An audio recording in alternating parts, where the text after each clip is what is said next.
कोई मेरे ऊपर टोना करवाता है, कोई मुझे गाली देता है, कोई मुझे अपशब्द कहता है, कोई मुझे बद्दुआ देता है, कोई मुझे श्राप देता है, कोई मुझे कुछ कहता है। गुरुजी उसने पत्र में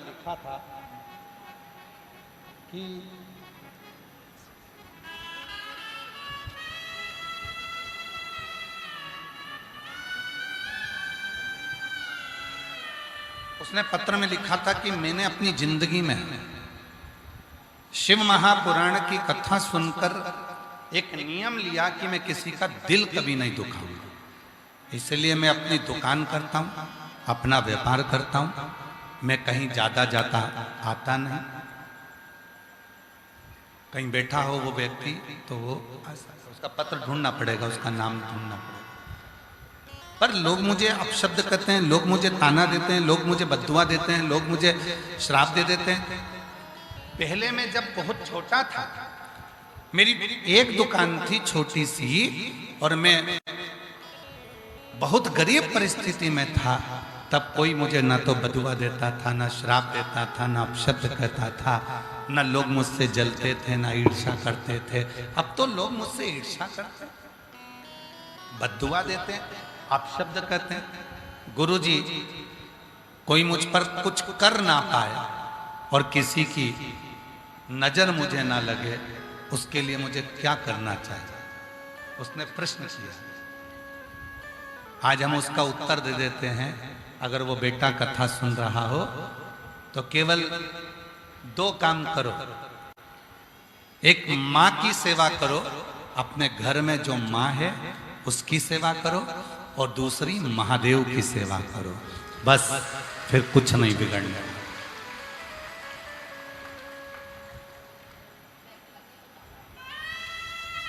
एक माँ की सेवा करो, अपने घर में जो बुजुर्ग माँ है उसकी सेवा करो, और दूसरा महादेव की सेवा करो। ये 2 ऐसे हैं जो आपको कभी जिंदगी में ना नजर लगने देंगे, ना कोई टोना होने देंगे, ना कोई टोटका होने देंगे, ना किसी की बद्दुआ लगने देंगे, ना किसी का श्राप लगने देंगे, और ना किसी की बुरी दृष्टि लगने देंगे। एक माँ, एक महादेव।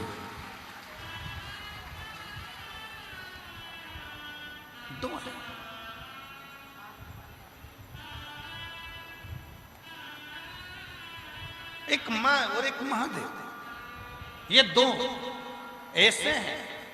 एक माँ और एक महादेव ऐसे हैं जिनकी सेवा हमें नजर से बचा लेती है।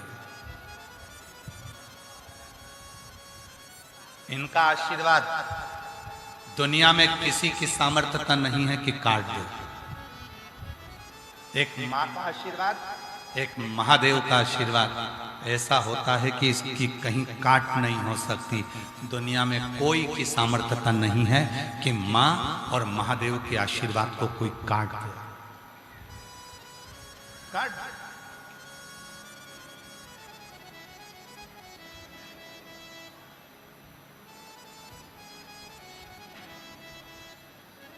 किसी की नजर लगती है तो क्या करते हैं? महादेव के जो भक्त होते हैं नजर कैसे उतारते हैं? शिव जी के मंदिर में जाकर जल चढ़ा देते हैं। जल को लाकर अपने बेटे पे ही स्मरण कर घुमाकर वही जल बेटे के ऊपर छीट देते हैं। नजर कैसी भी हो वो कट ही जाती है, हाय कैसी भी हो वो कट ही जाती है। तो माँ की सेवा और महादेव की सेवा, ये 2 सेवा ऐसी है जो जिंदगी में कभी तुम्हें नजर नहीं लगने देगी, जो जिंदगी में कभी तुम्हें तकलीफ नहीं देगी, तुम्हें जिंदगी में कभी कष्ट नहीं।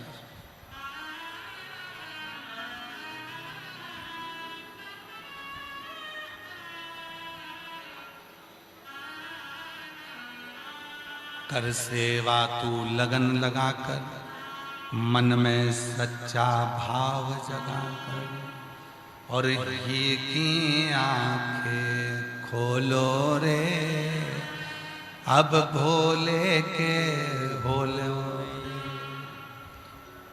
ही की आंखें खोलो रे, अब भोले के भोलो रे।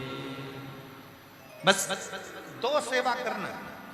घर में बुजुर्ग माँ है उसको प्रणाम करो, घर में बुजुर्ग माँ है उसकी सेवा कर लो, घर में बुजुर्ग पिता है उसकी सेवा कर लो, घर में बुजुर्ग पिता है उसकी आदर कर लो। और एक मेरे महादेव की सेवा, मेरे शिव की सेवा, बहुत है, बहुत।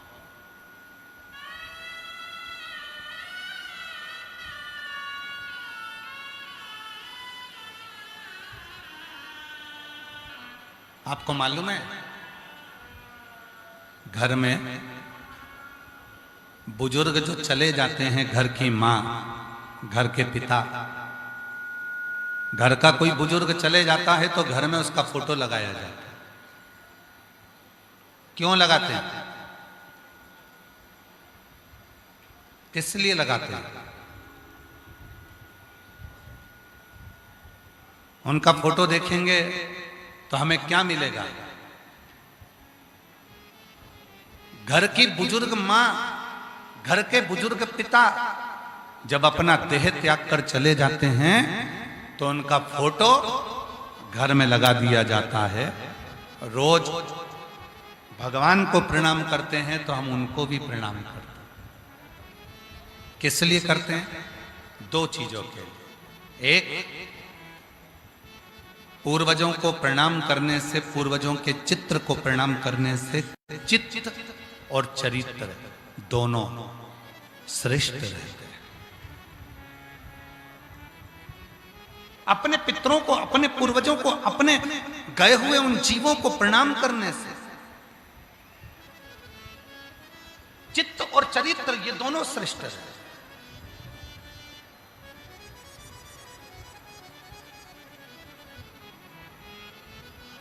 पर आज के जमाने में तो नए नए लोग आते हैं, सोशल मीडिया पे आकर कह जाते हैं कि पितरों का फोटो मत लगाना, कह देते हैं कि बुजुर्गों का घर में फोटो ही मत लगा।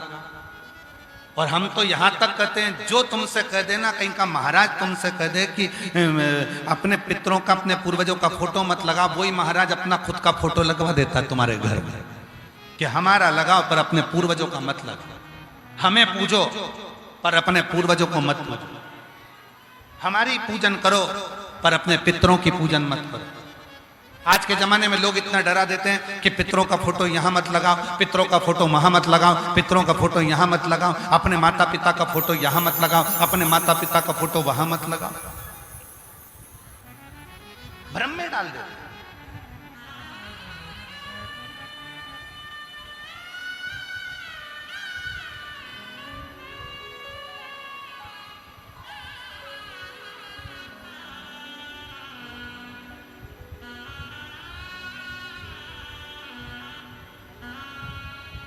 अभी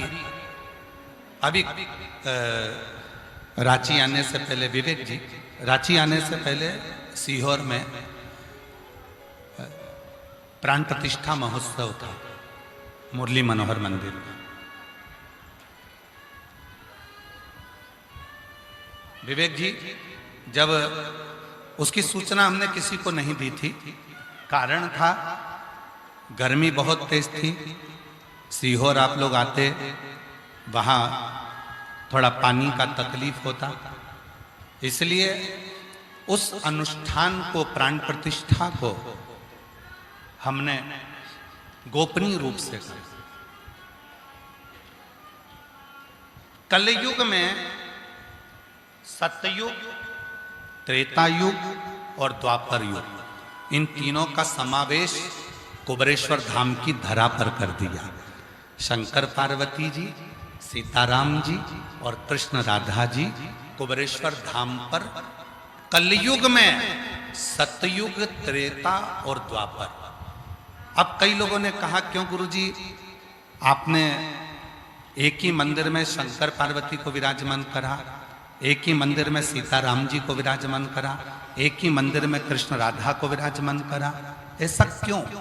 हमने कहा, पूरी शिव महापुराण को पढ़ा, स्कंद पुराण को पढ़ा, कूर्म पुराण को पढ़ा, विष्णु पुराण को पढ़ा, 18 पुराणों को पढ़कर देख लिया, सभी पुराणों में एक ही चीज मिली कि भगवान नारायण के दिल में अगर कोई बसते हैं तो शिव बसते हैं, और शिव के दिल में अगर कोई बसते हैं तो नारायण बसते हैं। शिव जी को प्रेम है राम और भगवान कृष्ण से, और राम और भगवान कृष्ण को प्रेम है भगवान शिव से। इसलिए सतयुग, त्रेता और द्वापर का समावेश कलयुग में कुबेरेश्वर धाम पर कर दिया, जिससे सारे शिव भक्त मुरली मनोहर मंदिर का जब दर्शन करने आए तो उनको सतयुग, त्रेता और द्वापर का दर्शन कलयुग में जब एक जगह पर एक ही मंदिर में होगा तो उनकी जिंदगी सार्थक हो जाए, उनकी जिंदगी का सारा दुख मिट जाए। अब विवेक जी बात यहां अड़ी कि यज्ञ चालू हुआ,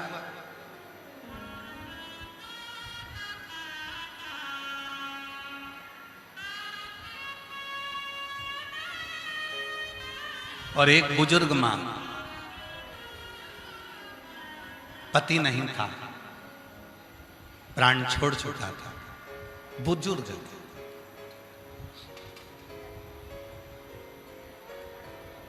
मध्य प्रदेश के ही रतलाम की आई। उसने देखा यहां कोई यज्ञ चल रहा है, अनुष्ठान चल रहा है। उसने कहा क्या मैं बैठ जाऊं अनुष्ठान में? पर मैं विधवा हूं, विधव्य हूं। अब उसकी बात सुनकर हमको पहले तो बहुत ऐसा लगा कि उसने कहा कि मैं विधवा हूं, पर तुमरुका जी ने चंचुला देवी का पति प्रेत योनि में पड़ गया। चंचुला देवी का पति प्रेत योनि में चले गया। चंचुला देवी वेधव्य हो गई, विधवा हो गई, और वेधव्य होने के बाद चंचुला देवी मां जगत जननी जगदम्बा अम्बा पार्वती के सामने जब पहुंची, उनकी सहेली बन गई। अब जरा विचार करिएगा, अपनी बुद्धि में लीजिएगा, विवेक में लीजिएगा। चंचुला देवी वेधव्य है, चंचुला देवी जिसका पति मर चुका है, प्रेत योनि में जा चुका है, वो चंचुला वेधव्य है, विधवा है, और पार्वती जी की सहेली बन जाती है। कैलाश पर जाकर मां पार्वती जी की सखी बन जाती है। बुद्धि में आया। चंचुला देवी, आज शायद ये कथा बहुत सारे लोगों को पेट दर्द करा दे। आज की यह कथा ना जाने कितने लोगों को काली मिर्च लगा सकती है। चंचुला देवी प्राण त्यागने के, चंचुला देवी प्राण त्याग कर भगवान शिव के धाम में मां जगत जननी जगदम्बा अम्बा पार्वती जी की सहेली बन जाती है। पार्वती जी के सामने चंचुला देवी हाथ जोड़कर खड़ी थी कि मेरा पति मर चुका है, मैं विधवा हूं, मैं वेधव्य हूं। इतने में स्वयं पार्वती जी ने जो शब्द कहा, शायद संपूर्ण पृथ्वी पर इस शब्द का स्मरण होना चाहिए। पार्वती जी ने कहा, चंचुला तू कहती है कि मेरा पति मर गया, मैं विधवा हो गई, मैं वेधव्य हो गई। पार्वती जी कहती हैं, सुन चंचुला, अमरनाथ की गुफा में भगवान शंकर ने जब मुझे अमर कथा सुनाई थी, उस अमर कथा में एक अमर कथा ये भी थी कि क्या कोई स्त्री विधवा होती है? क्या कोई स्त्री विधवा होती है? अमरनाथ की गुफा में जब भगवान शंकर से मैंने अमर कथा सुनी थी, तब उस अमर कथा में भगवान शंकर ने कहा था, पार्वती, जो संसार में पुरुष होता है, जिसके साथ में स्त्री का विवाह होता है, वो पुरुष के मरने के बाद स्त्री को लगता है कि मैं विधवा हो गई, पर सत्य मायने में ये संबंध तो संसार का है। पार्वती, एक संबंध जब नारी या कोई पुरुष, कोई बेटी, कोई बेटा पृथ्वी पर जन्म लेता है, परमात्मा उसको पृथ्वी पर भेजता है, तब एक संबंध उसका परमात्मा से जुड़ जाता है, और वो उस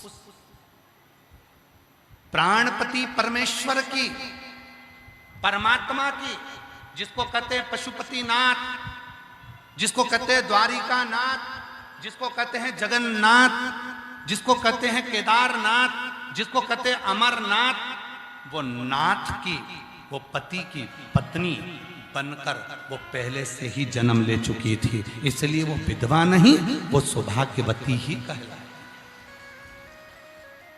उसकी वैधव्यता। कई माताएं कहती हैं कि गुरुजी हम क्या शिव जी का, शिवलिंग का पूजन कर सकते हैं, हम क्या जल चढ़ा सकते हैं, हम क्या पशुपति व्रत कर सकते हैं, हम क्या भगवान की साधना कर सकते हैं। हमने पूछा क्यों? पति नहीं तो शिव कथा कह रही है, भगवान शंकर का चरित्र कह रहा है।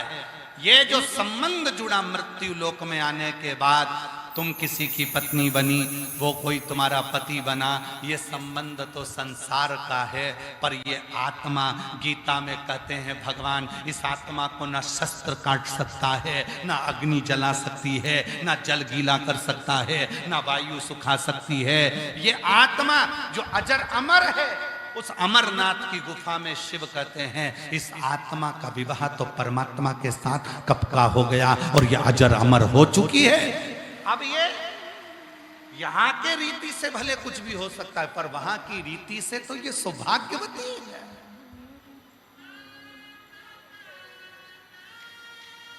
रीति से आओ मेरी सखियों मुझे मेहंदी लगा दो, मेहंदी लगा दो मुझे, सजा दो, और मुझे भोले बाबा की दुल्हन बना दो, मुझे भोले बाबा की दुल्हन बना दो। फिर संवाद आगे आया, संसार में एक व्रत ऐसा होता है जो मरने तक नहीं छूटता, मृत्यु की सैया तक नहीं छूटता, वो व्रत केवल एक ही होता। बताओ सब लोग बताओ कौन सा व्रत है वो? अब इधर होता है कि नहीं होता हमको नहीं मालूम है, पर हमारे उधर उस व्रत की प्रधानता है जिसको कहते हैं हरतालिका तीज। बोलो बोलो बोलो, इधर होता है क्या? जम के तो बोलो, होता है हरतालिका तीज।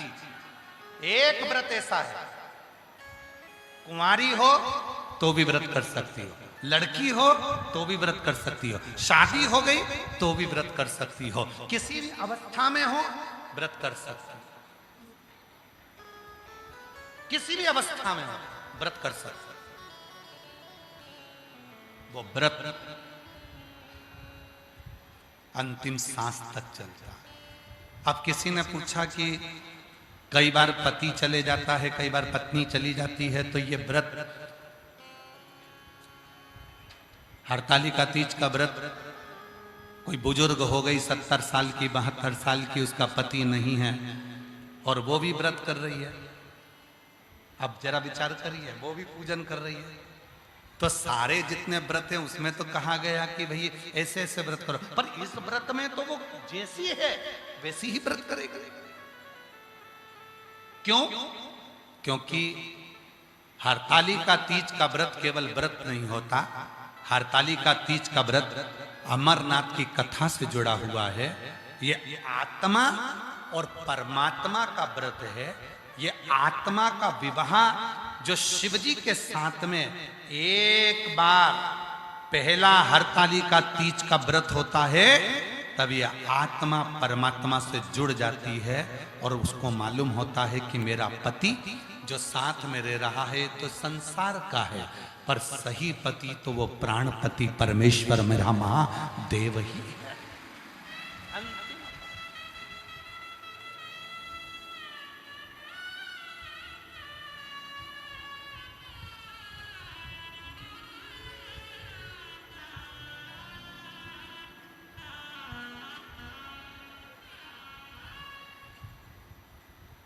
अब किसी ने कहा कि गुरुजी चंचूला देवी का चरित्र, बहुत सावधानी से सुनना कथा को। चंचूला देवी का चरित्र, चंचूला का पति क्या बना मरने के बाद? जम के बोलो। प्रेत। चंचुला कौन बनी? मरने के बाद पार्वती जी की सहेली। अब अगर पति प्रेत बना था तो इसको भी तो भूतनी बनना था। बोलो बोलो, सही है कि गलत है? अगर पति प्रेत बना था तो इसको भी प्रेतनी बनना था, क्योंकि हमने तो लोगों के मुख से सुना है, कई लोग बोलते हैं कि पति अगर वो भूत बना तो पत्नी भूतनी बनी। ए भाई, तू समोसा खाएगा तो तेरा पेट भराएगा, वो समोसा खाएगी तो उसका पेट भराएगा।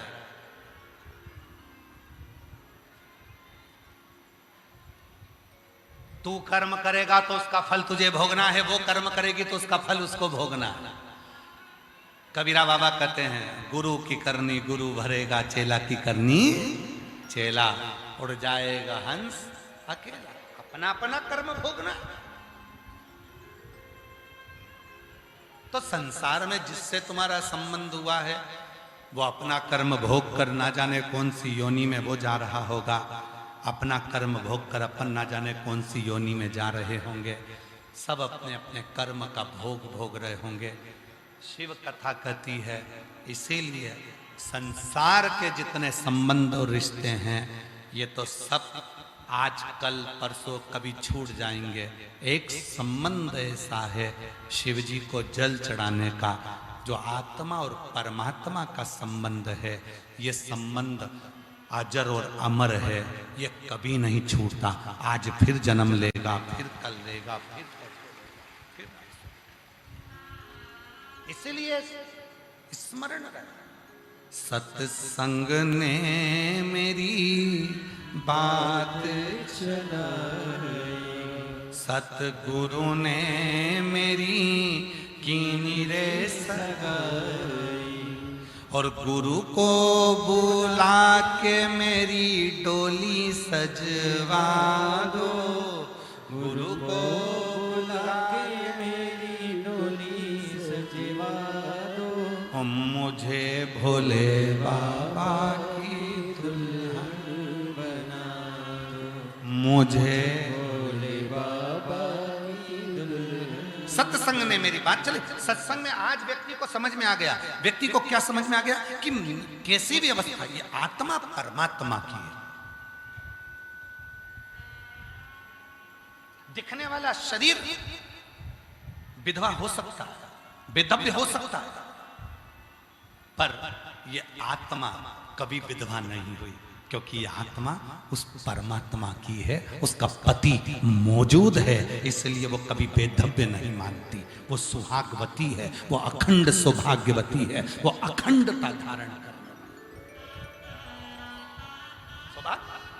कोई तुमसे कह दे ये वाली पूजन में तुमको नहीं बैठना है, उससे पूछना क्यों नहीं बैठना है। कोई तुमसे कहते शंकर जी का अभिषेक करने तुम नहीं बैठ सकती, उससे पूछना क्यों नहीं बैठ सकती। वो बोले कि नहीं तुम ऐसी हो, तुम्हारा पति नहीं है, तो उसको कहना एक पति है मेरा और वो परमात्मा है। जब मैं जन्म ली थी उस परमात्मा से संबंध जुड़ गया।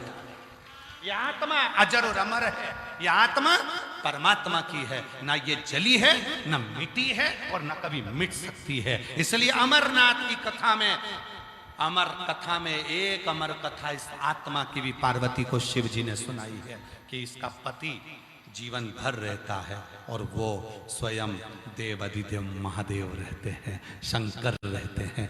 वो आत्मलिंग के रूप में विराजमान होता है। आत्मलिंग।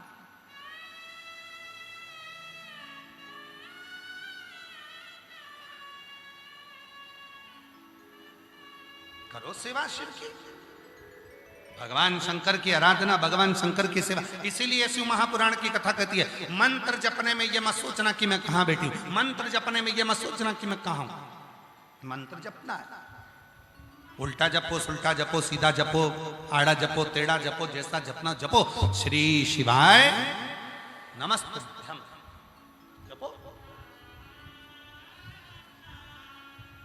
एक मंत्र की प्रबलता। शिव कथा कर, बाबा की कथा कर।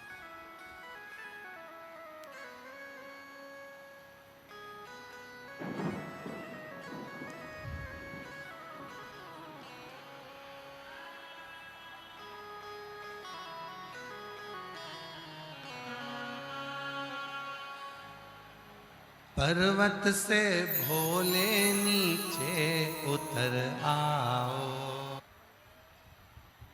और उस अवस्था में भगवान शंकर की उस अवस्था में, आप किसी भी अवस्था में जब भगवान शिव को पुकारते हो, शिव का विश्वास और शिव का आशीर्वाद दोनों ही एक दिन जरूर काम आता। आपने भगवान शंकर से पर विश्वास किया है, आपने भगवान शंकर का आशीर्वाद लिया है, तो जिंदगी में कभी धोखा नहीं मिल सकता, कष्ट नहीं।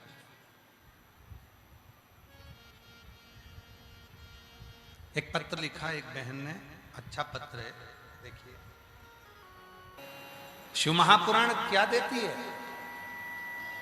भरोसा, विश्वास। शिव महापुराण भरोसा भी देती है और विश्वास भी देती है। एक लोटा जल सारी समस्या का। लोग कहते हैं कि कथा सुनने से क्या मिलता है? उनको बोलो शबरी जी को राम मिल गए, ध्रुव को श्री हरि मिल गए, प्रहलाद को नरसिंह भगवान मिल गए, मीरा को गिरधर गोपाल मिल गए, कर्माबाई को जगन्नाथ मिल गए, रामकृष्ण परमहंस को मां जगत जननी मिल गई, संत तुकाराम जी को हरि विठ्ठल मिल गए, नामदेव जी को पांडुरंगा मिल गए। दुनिया में ऐसा कौन है जिसको कथा सुनने से नहीं मिला? जिसने दिल से कथा सुनी उसको कुछ ना कुछ जरूर मिला, ये निश्चित है और वो प्राप्त है। क्या नहीं मिलता? क्या नहीं प्राप्त होता?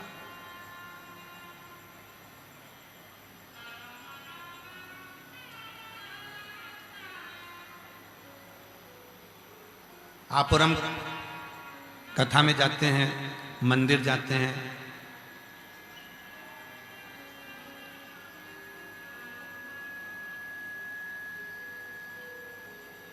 हम भगवान के मंदिर में गए, कथा में गए, उन पर श्रद्धा रखी, विश्वास रखा, पर वही श्रद्धा, वही विश्वास मंदिर से वापिस आने के बाद में हमारे अंदर थोड़े समय के बाद वो रहता ही नहीं है। कथा में इतना विश्वास है, कथा में इतना भरोसा है, शिव जी पर बहुत भरोसा है, शिव जी के मंदिर भी जाते हैं, श्रद्धा भी रखते हैं, विश्वास भी रखते हैं, फिर वापिस घर पर आते हैं तो वैसे की वैसे ही हो जाते हैं।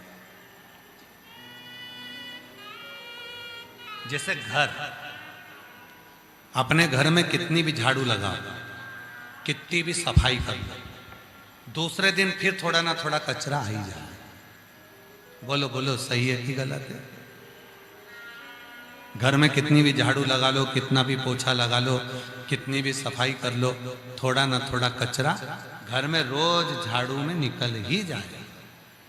उसी तरह रोज भोजन जरूरी है, रोज झाड़ू लगाना जरूरी है, रोज पोछा लगाना जरूरी है, रोज कपड़े पहनना जरूरी है, रोज तैयार होना जरूरी है, रोज नहाना जरूरी है, रोज स्नान जरूरी है, रोज श्रृंगार जरूरी है। उसी तरह रोज भगवान की कथा भी जरूरी है, जिससे ये मन साफ होता है। ये मन साफ।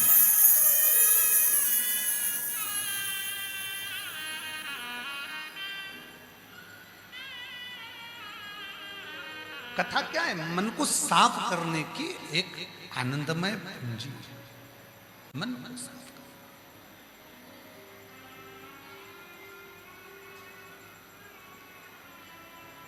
कर, रोज झाड़ू लगाना है, रोज पोछा लगाना है, रोज बुआरी लगाना है, घर साफ रहेगा। रोज रोज घर को साफ कर कर तो रखना ही पड़ेगा, तो मन को भी तो साफ रखो, मन भी तो साफ होना चाहिए। रोज कथा सुन, घर के लोग कह देंगे कि बताओ रोज रोज कथा सुनती? हाँ सुनती। पागल हो गई है क्या? हाँ, कथा ही हमने कांके में सुनी है,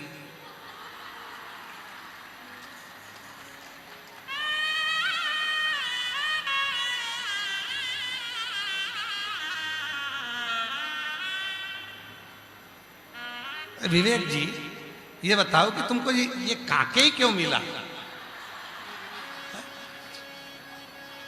क्योंकि तुमको भी मालूम था जो भी आएंगे सब भोले बाबा के ही आएंगे, और बाबा के भगत तो होते ही ऐसे, भगत ही ऐसे होते। इनके रोज हम तो न्यूज़ चैनल वालों की बहुत सारी न्यूज़ हमको आशीष दिखाते हैं, झारखंड के बहुत सारे न्यूज़ चैनल वालों की न्यूज़ें दिखाते हैं, बहुत सारे यूट्यूबरों के आशीष जी हमको वो सुनाते हैं। तो कई लोग माइक लगा लगा के पूछते हैं माताओं से, क्यों इतना आंधी चल रहा है, इतना तूफान चल रहा है, भोजन की लाइन में बहुत सारी माताएं खड़ी थी, तो किसी का न्यूज़ चैनल वाला जो भी न्यूज़ वाला था हम उसको प्रणाम करते हैं। अगर वो आया हो तो जरूर आए, जो भी यूट्यूबर है या न्यूज़ चैनल वाले हैं। तो यहाँ न्यूज़ चैनल वाले आए हैं क्या? बैठे हैं? कहाँ बैठे हैं? न्यूज़ चैनल वाले कहाँ बैठे हैं? कितने चैनल वाले आए? मतलब पत्रकार बंधु कोई आए हैं क्या? कितने आए हैं? 10। आओ जरा ऊपर आओ, बेलपत्र लेकर जाना, आ जाओ, आ जाओ, आओ सारे पत्रकार आओ, सारे न्यूज़ चैनल वालों को, पत्रकारों को मेरी तरफ से प्रणाम है, नमन है आप लोगों को। तो न्यूज़ चैनल वाला वहाँ पूछ रहा था माइक लेकर, कहने लगे बताओ इतनी लंबी लाइन लगी है, इतना भंडारा चल रहा है, इतना आंधी तूफान भी आ रहा है, पानी भी गिर रहा है, तुम क्यों आई हो? तो कहने लगे हम तो कथा सुनने आए। तो क्या भोजन नहीं मिले तो क्या हम सतुआ खा लेंगे? हम सतुआ खा लेंगे पर कथा सुने, कथा सुने।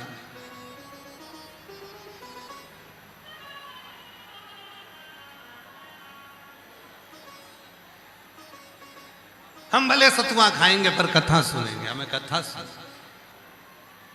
अब प्रीत लगी त्रिपुरारी से मैं उनकी हो गई,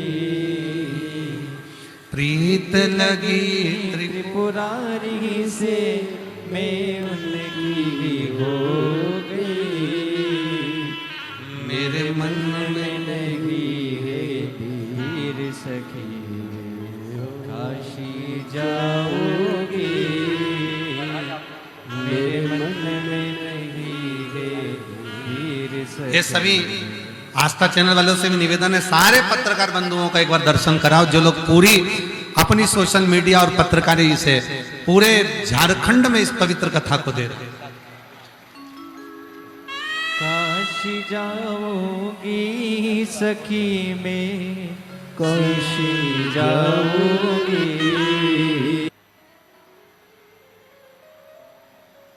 हाँ, रोज रोज श्रृंगार करते हो तो एक ना एक दिन,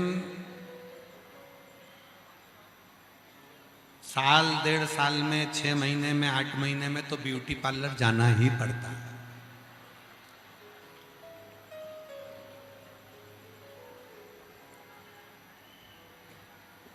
उसी तरह रोज रोज भगवान शंकर को 1 लोटा जल चढ़ाते हो, शिव जी को जल समर्पित करते हो, पर साल 2 साल में 1 आध बार तो सीहोर आना ही पड़ता है, कुबरेश्वर बाबा की धरा पर अपने को खुद को चार्ज करने के, खुद को चार्ज करने।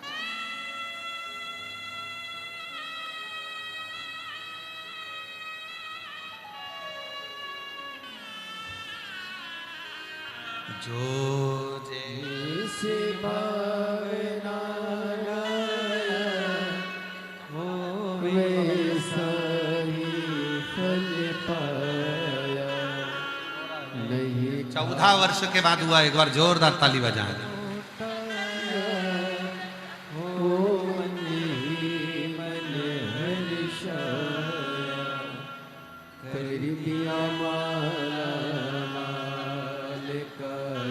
रोते नहीं, अच्छे खुश होकर जाओ तो बाबा दे दिया। लुटा दिया काशी वाले।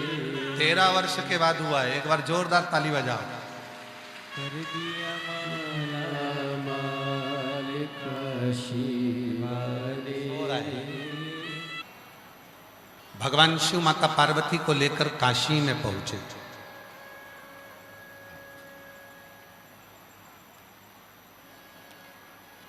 पार्वती मैया काशी की गलियों में भ्रमण कर रही थी।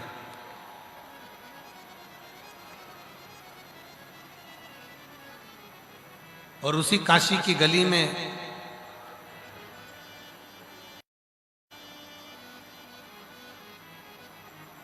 एक छोटा सा बच्चा जिसका नाम था भानु,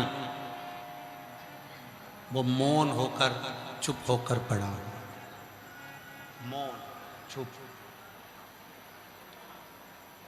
पार्वती जी का उस पर दृष्टि पड़ गई, पार्वती जी का उस पर ध्यान गया। पार्वती जी का जैसे ही उस पर ध्यान गया, पार्वती जी ने उस बच्चे को देखकर भगवान देवाधिदेव महादेव से पूछा कि ये बच्चा है कौन? एकदम चुप बैठा है, मौन बैठा है, शांत बैठा है, कुछ बोलता भी नहीं है, कुछ खाता भी नहीं है। पार्वती जी ने उसको जल दिया, उसने जल भी नहीं लिया। पार्वती जी ने उसको कुछ भोजन पाने को दिया, उसने भोजन भी नहीं पाया। बस वो बच्चा मौन था, चुप चुप।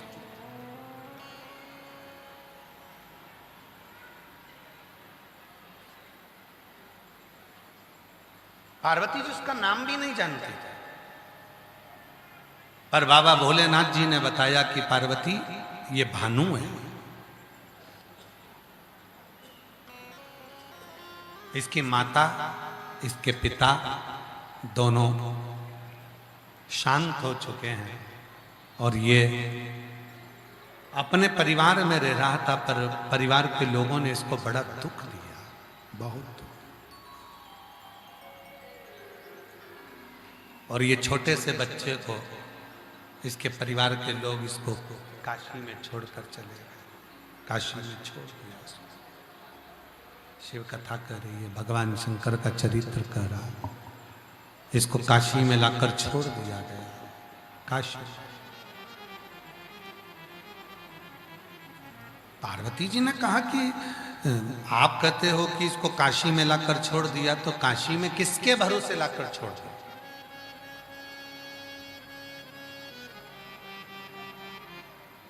काशी में किसके भरोसे लाकर छोड़ दिया? भगवान शंकर पार्वती जी से कहते हैं, पार्वती ये काशी में जो शंभु शंभु शंभु शंभु शंभु शंभु शंभु, पार्वती जो ये काशी में लाकर इस बच्चे को छोड़ा गया है, ये किसी के भरोसे पर नहीं। पार्वती ये मेरे भरोसे पर लाकर छोड़ा गया, मेरे भरोसे। ये किसी के भरोसे पर नहीं छोड़ा, ये मेरे भरोसे पर छोड़ा, मेरे।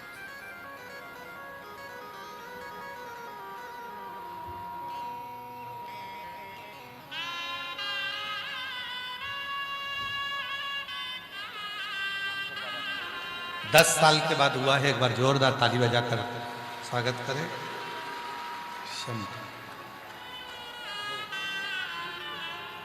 खुश हो तो रोते नहीं, अच्छा बाबा दे दिया है सब।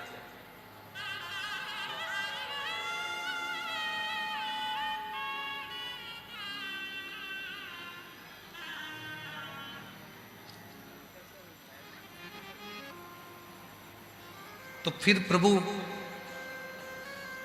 ये इतना खामोश क्यों है, इतना चुप क्यों है? इसके चुप रहने का कारण क्या है? इतना खामोश क्यों है? क्यों चुप, क्यों खामोश? ये बोलता क्यों नहीं है? इसके मुख से कोई शब्द क्यों नहीं निकलता? भगवान शंकर ने बड़ी सुंदर बात कही।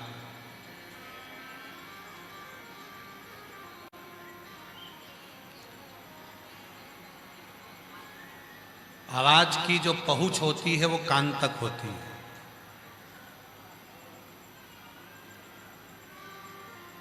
तुम जो बोलते हो कान सुनता है। भगवान शंकर के शब्दों का स्मरण करिएगा जरा ध्यान से।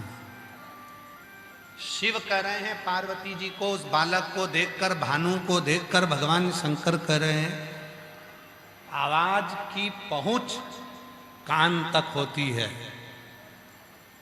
अगर कोई व्यक्ति बोलता है तो उसकी पहुंच कान तक होती है। और शिव कहते हैं अगर कोई खामोश हो जाता है, चुप हो जाता है, मौन हो जाता है, तो उसकी आवाज, उसकी पहुंच आसमान तक होती है। आसमान ये चुप क्यों हो गया? इतना मौन क्यों है, इतना खामोश? इतना चुप होने का कारण क्या? इतना खामोश होने का कारण क्या? क्यों चुप है? क्यों खामोश है? आपको एक बार कहा था, स्मरण में है कि नहीं हमको नहीं मालूम। आप लोग कथा सुनते होगे तो हो सकता है कि आपके स्मरण में होगा। एक बार कहा था कहीं कथा में कि शिव जी के मंदिर में जाकर तुम जल चढ़ाओ ना चढ़ाओ, दूध चढ़ाओ ना चढ़ाओ, बेलपत्र चढ़ाओ ना चढ़ाओ, चावल चढ़ाओ ना चढ़ाओ, पर शिव जी के मंदिर में जाकर 2 क्षण के लिए नंदी के पास मौन होकर बैठ जाए। केवल तुम चुप होकर बैठे और नंदी का जो पांव ऊपर होता है, आगे का एक पांव नंदी का ऊपर होता है, एक पांव नीचे होता है, जो पांव ऊपर है उस नंदी के उस पांव के पास में जाकर थोड़ी देर मौन होकर बैठो, चुप होकर बैठ जाओ, मौन होकर बैठो। आवाज की पहुंच कान तक होती है और मौन की पहुंच आसमान तक होती है। जब हम चुप बैठते हैं तो मेरा महादेव वो बात को श्रवण करता है, थोड़ा सुनता है,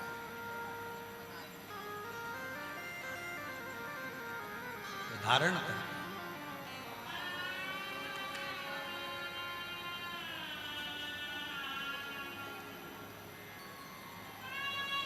जितने चुप रह सकते, जितने मौन रह सकते। हम सीहोर में कुबेरेश्वर बाबा के धाम पर जब तक रहते हैं, कुबेरेश्वर बाबा की छतरी में जो कुबेरेश्वर बाबा का जो प्राचीन जो स्वरूप है, जहां आप लोग बहुत बड़े शिवलिंग का दर्शन करते हो ना, वो बहुत बड़ा शिवलिंग बना है, फोटो में देखते हो आप लोग, जो बहुत बड़ा शिवलिंग बना हुआ होता है, आप लोग कुबेरेश्वर धाम के वीडियो में फोटो में देखते होगे। आस्था वालों जरा चलाइएगा, वो जो बड़ा शिवलिंग है कुबेरेश्वर धाम का, उसका फोटो चला। हाँ, ये जो शिवलिंग आप लोग एलईडी पर देख रहे हो, आस्था चैनल पर देख रहे हो, ये जो बड़ा शिवलिंग है ये तो बाद में बना है।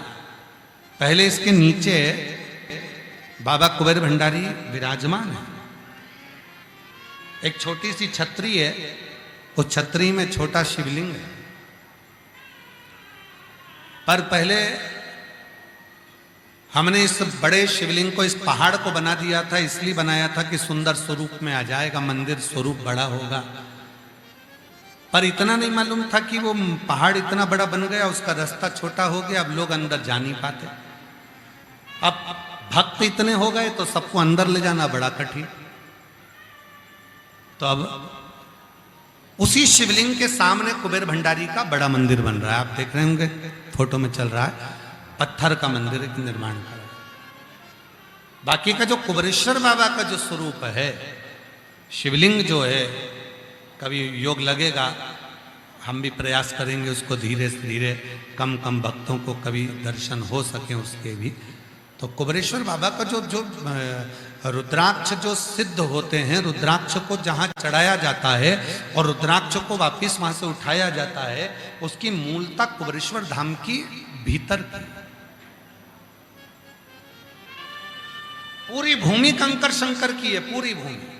वहां का एक कंकर भी अगर हम लेकर आते हैं और उसकी आराधना साधना करना प्रारंभ करते हैं, तो उस कंकर में भी एक ना एक दिन 12 ज्योतिर्लिंग में से किसी ना किसी ज्योतिर्लिंग का दर्शन जरूर होगा, उसमें नेत्र का दर्शन जरूर होगा। जिन जिन के घर में कंकर शंकर महादेव हैं, उनके घर में अगर एकांत में बैठकर स्नान के बाद जब भगवान के कंकर का स्नान करो शंकर के रूप में, उसका जब दर्शन करो शांति से बैठकर, तो मेरे बाबा का नेत्र, मुख, जटा उस कंकर में शंकर नजर आना प्रारंभ हो जाता, उस कंकर में दिखने लगा।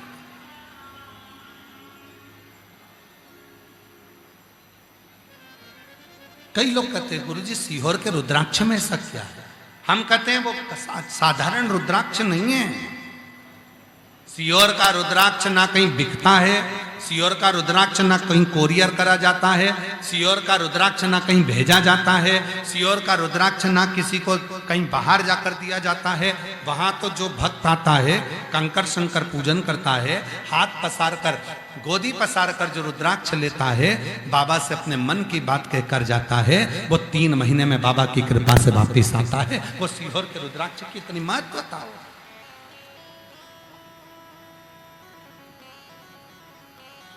और उसी स्वरूप में बाबा के ही धाम में एक 400 साल पुराना बट वृक्ष है।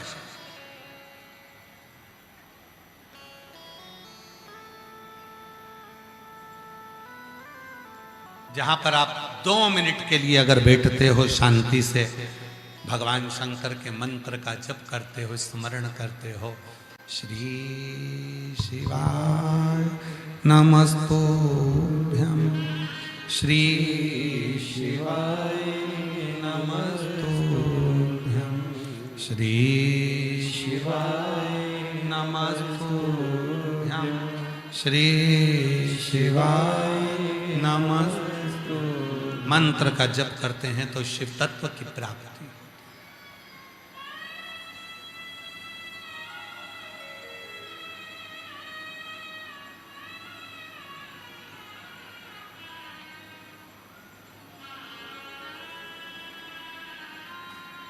क्या देता है बाबा? ये उसको क्या प्रदान करता है बाबा? ये उसको। तो जब भी मौका मिले शांत, हमारा नियम है, हम जितने दिन सीहोर रहते हैं, बाबा के धाम पर अंदर बैठकर बाबा के सम्मुख में अपना सुंदर स्मरण करना, भजन करना, कीर्तन करना, अपना मौन रहना। 2 क्षण आप चुप होकर बैठिए। महाराज, आवाज की पहुंच कान तक होती है और मौन की पहुंच आसमान तक होती है। जितने चुप रहते हैं उतने शिव के करीब रहते हैं, शिव के पास, भगवान शंकर के नजदीक रहते हैं। शिव कथा करें।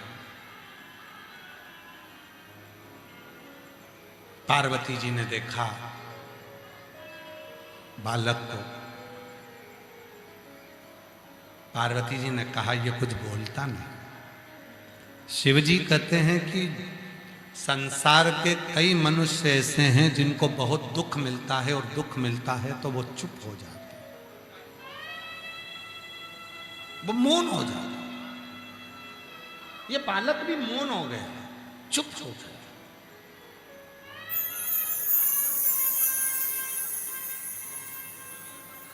और अभी ये बालक अगर मौन हो गया है, चुप हो गया है, किसी किसी को स्मरण कराया गया, महाराज दुनिया के लोगों को देखकर बड़ा आश्चर्य होता है। दुनिया के लोगों को देखकर बड़ा कभी कभी आश्चर्य झलकता है। दुनिया के लोग दूसरे से बात करते हैं तो इतने प्रेम से करते हैं, आजी भाजी हो जी इतने प्रेम से बात करते हैं। दुनिया के लोग दूसरे से ऐसे प्रेम से बात करते हैं, इतने प्रेम से बात करते हैं, रिश्तेदारों से इतने प्रेम से बात करते हैं, नातेदारों से इतने प्रेम से बात करते हैं, अपने कुटुंबियों से इतने प्रेम से बात करते हैं, दोस्तों से प्रेम से बात करते हैं।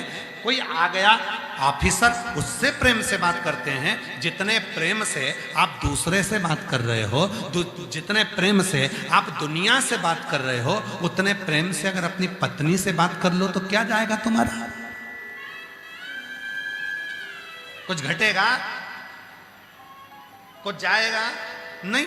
पर रिश्तेदारों से प्रेम से बात करना है, व्यापारी से प्रेम से बात करना है, मोबाइल पर सबसे प्रेम से बात करना है, दोस्तों से प्रेम से बात करना है। पर पत्नी से जब भी बात करेगा तो ऐसा करेगा जैसे मारन जोड़ रहा हो, चिल्ला के, चीख के, चिढ़कर, क्रोध में, अपशब्दों के साथ, ताना देकर बात करेगा। भाई क्या जाएगा?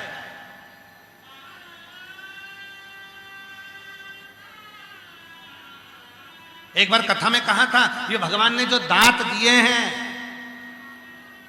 वो कहा था ना, हंस लो खिलखिला के, हंस लो खिलखिलाकर, वरना एक दिन गिरेंगे हिल हिलाकर। ये मौका मिला है, हंस लो खिलखिलाकर, वरना एक दिन तो गिरेंगे हिल हिलाकर। ये भगवान ने दिए हैं मुस्कुराने के लिए, ये भगवान ने दिए हैं हंसने के लिए। केवल एक है, 84 लाख योनि में केवल एक मनुष्य की योनि ऐसी है जिसमें मनुष्य हंसता है। बाकी के किसी योनि में किसी को हंसते हुए नहीं देखा। कभी अपने माथे में से जूं निकालना और जूं निकाल के और उसको नाखून पे रखकर बोलना मुस्कुरा।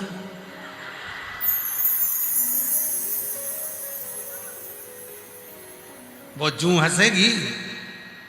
चलो जान दो, जूं को भी जान दो, खटमल को पकड़ लो, मक्खी को, मच्छर को, झिंगुर को, चलो झिंगुर भी जान, छिपकली को पकड़ो और छिपकली से क्यों हंस, मुस्कुरा, हंसेगी।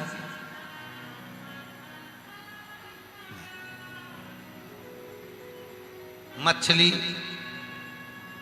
मुस्कुराएगा, मुर्गा मुर्गी मुस्कुराएगा, कीट पतंगा मुस्कुराएगा।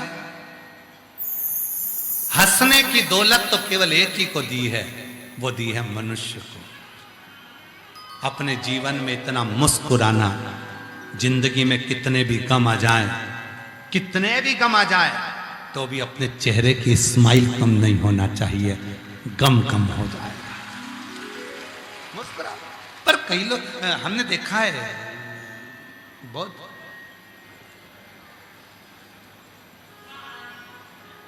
दो लोग कम हंसते हैं। एक बहुत पैसे वाला व्यक्ति है ना, वो भी बहुत कम हंसता है। बहुत करोड़पति व्यक्ति बहुत कम हंसेगा, बहुत कम हंसेगा भी तो ऐसा लगता है जैसे ट्रैक्टर चला दिया, बहुत कम हंसता है। और दूसरा बहुत कम हंसता है, बहुत बड़ा ऑफिसर जिसके पास में बहुत बड़ा पद हो कुर्सी का, वो हंसेगा ही नहीं। क्यों? क्योंकि हंसेगा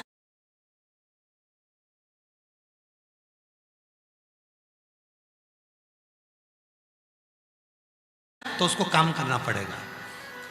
जिसके सामने हंसा उसकी फाइल पे सिग्नेचर करना पड़ेगा, तो वो हंसता ही नहीं। कितने भी हंसने वाले उसके सामने पहुंच जाए, सर कैसे हो, सर घर पे सब अच्छा, सर आप ठीक हैं। ऐसा लगता है कि भगवान ने इनको ऐसे ही पैदा किया था। कभी कभी हंसते ही नहीं, हंसते ही नहीं। और जिंदगी काहे के लिए मिली है? बोलो बोलो बोलो, मुस्कुराने के लिए। सबसे अच्छा जानते हैं हम, जो साधारण व्यक्ति है ना, अपने दोस्तों में बैठ के जो खिलखिलाते हैं। हम माने अपनी सहेलियों के साथ में, अपने दोस्तों के साथ, आप सब अपनी, अभी यहाँ कथा सुनने के लिए मेरी जीजी आई हैं, इनको देखना, जितना तो इनको शादी में आनंद नहीं आता उतना कथा में आनंद आता है। रात को रुकेंगी, खूब भजन करेंगी, स्मरण करेंगी। और लोग कहते भंडारा खा रही हो इतनी बड़ी सेठानी हो के, उससे पूछो कितना जिंदगी का सुख मिल रहा है। थाली लेके खड़ी है, दो और सिर पे पल्लू, और पीछे वाली इधर वाली इधर से, इधर वाली इधर से, और वो अंदर चावल और चावल, थोड़ा सा सब्जी, और ना आसन है, ना कोई बासन है, ना कोई बिछाने का, ना दरी, ना कुछ ही नहीं। और 3 4 एक साथ बढ़िया बढ़िया चारों बैठ गए और बढ़िया। और फिर कथा में पहुंच गई, तेरे डमरू की धुन से मैं काशी नगरी। अब ज्यादा खा लिया, भंडारे का भोजन अच्छा था। अब ढोलक तो बजी नहीं पर पेट बजा, गुड़ुर गुड़ुर। अब बोले कि अब बाहर चली गई तो अंदर नहीं आ सकता, अब करूं क्या? तो क्या, बस भगवान ऐसी कृपा करना, सियोर वाला बाबा आज भजन गा दे। सियोर वाला बाबा भजन गाएगा ना तो थोड़ी सी मैं एडजस्ट कर लूंगी, थोड़ा सा adjust। बाबा भजन गा दे।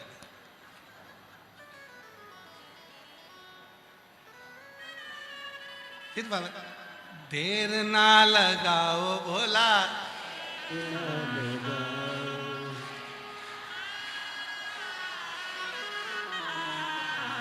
पर्वत से बोले बाबा दौड़ चले।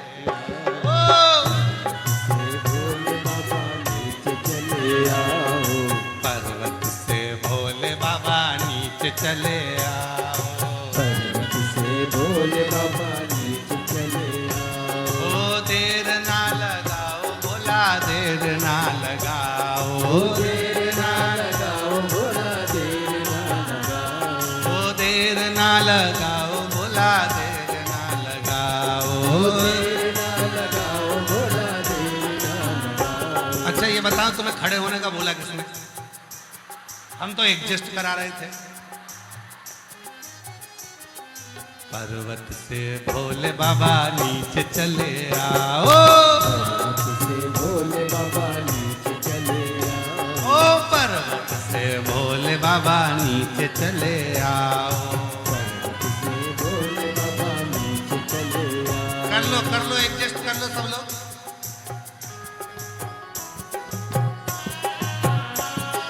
देर ना लगाओ भोला, देर ना लगाओ। देर ना लगाओ भोला, देर ना लगाओ। ओ देर ना लगाओ भोला, देर ना लगाओ। देर ना लगाओ भोला, देर ना लगाओ। ओ पर्वत से भोले बाबा नीचे चले आओ। पर्वत से भोले बाबा नीचे चले आओ। भोले के लाने मैंने गंगा जल बुलाया, ओ भोले के लाने में गंगा जल बुलाया। ओ भोले के लाने मैंने गंगा जल बुलाया। ओ भोले के लाने में गंगा जल बुलाया। ओ जल्दी से नाओ भोला, देर ना लगाओ, जल्दी से नाओ भोला, देर ना लगाओ। ओ जल्दी से नाओ भोला, देर ना लगाओ। जल्दी से नाओ भोला, देर ना लगाओ। पर्वत से भोले बाबा नीचे चले आओ। ओ पर्वत से भोले बाबा नीचे चले आओ। ओ पर्वत से भोले बाबा नीचे चले आओ। ओ पर्वत से भोले बाबा नीचे चले आओ। ओ देर ना लगाओ भोला, देर ना लगाओ। देर ना लगाओ भोला, देर ना लगाओ। देर ना लगाओ भोला, देर ना लगाओ। देर ना लगाओ भोला, देर ना लगाओ। एडजस्ट हुआ? एक अंतर और। भोले के लान मैंने भोजन बनाया। ओ भोले के लाल मैंने भोजन बनाया। ओ भोले के लान मैंने भोजन बनाया। भोले के लाल मैंने भोजन बनाया। ओ जल्दी से खाओ बाबा, देर ना लगाओ। जल्दी से खाओ बाबा, देर ना लगाओ। ओ जल्दी से खाओ बाबा, देर ना लगाओ। जल्दी से खाओ बाबा, देर ना लगाओ। पर्वत से भोले बाबा नीचे चले आओ। ओ पर्वत से भोले बाबा नीचे चले आओ। ओ पर्वत से भोले बाबा नीचे चले आओ। ओ पर्वत से भोले बाबा नीचे चले आओ। ओ देर ना लगाओ बाबा, देर ना लगाओ। देर ना लगाओ बाबा, देर ना लगाओ। ओ देर ना लगाओ भोला, देर ना लगाओ। देर ना लगाओ भोला, देर ना लगाओ। ओ देर ना लगाओ भोला, देर ना लगाओ। देर ना लगाओ भोला, देर ना लगाओ। भोले के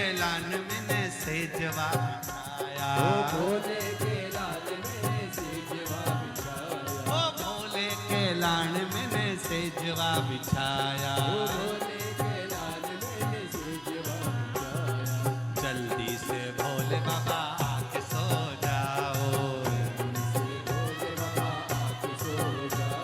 ओ देर ना लगाओ भोला देर ना लगाओ, देर ना लगाओ भोला देर ना लगाओ। ओ पर्वत से भोले बाबा नीचे चले आओ, से भोले बाबा नीचे चले आओ। ओ पर्वत से भोले बाबा नीचे चले आओ, वो पर्वत से भोले बाबा नीचे चले आओ। भोला देर ना लगाओ भोला देर ना लगाओ, देर ना लगाओ भोला देर ना लगाओ। ओ देर ना लगाओ भोला देर ना लगाओ, देर ना लगाओ भोला देर ना लगाओ। ओ देर ना लगाओ भोला देर ना लगाओ, देर ना लगाओ भोला देर ना लगाओ। ओ देर ना लगाओ भोला देर ना लगाओ, देर ना लगाओ भोला देर। हार हार।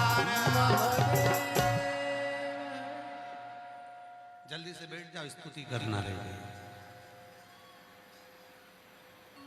बाबा देवाधिदेव महादेव की पवित्र कथा कहती है, भगवान शिव का पवित्र चरित्र कह रहा है। बच्चे के मस्तक पर तिलक लगाए, स्कूल में गया, तिलक को पुछवा दिया गया। बच्चे के हाथ में कलेवा बंधा है, मौली बंदी है, स्कूल गया, कलेवा खुलवा दिया। बच्चे की शिखा है तो स्कूल के बच्चे उसको खिल्ली उठाना है। हमारी गलती है, इसमें कोई दूसरे की गलती नहीं। कोई मस्तक पर त्रिपुंड लगाकर, मैं धन्यवाद देता हूं लिंगायत संप्रदाय के एक एक भगवान शंकर के भक्त को। मैं लिंगायत संप्रदाय के एक एक शिव भक्त को धन्यवाद देता हूं, जिसके घर की स्त्री, जिसके घर की बेटी, जिसके घर की नारी, जिसके घर का पुरुष, जिसके घर का बेटा, जिसके घर का बुजुर्ग, जिसके घर का एक एक बच्चा मस्तक पर त्रिपुंड धारण करता है और गले में शिवलिंग धारण करता है।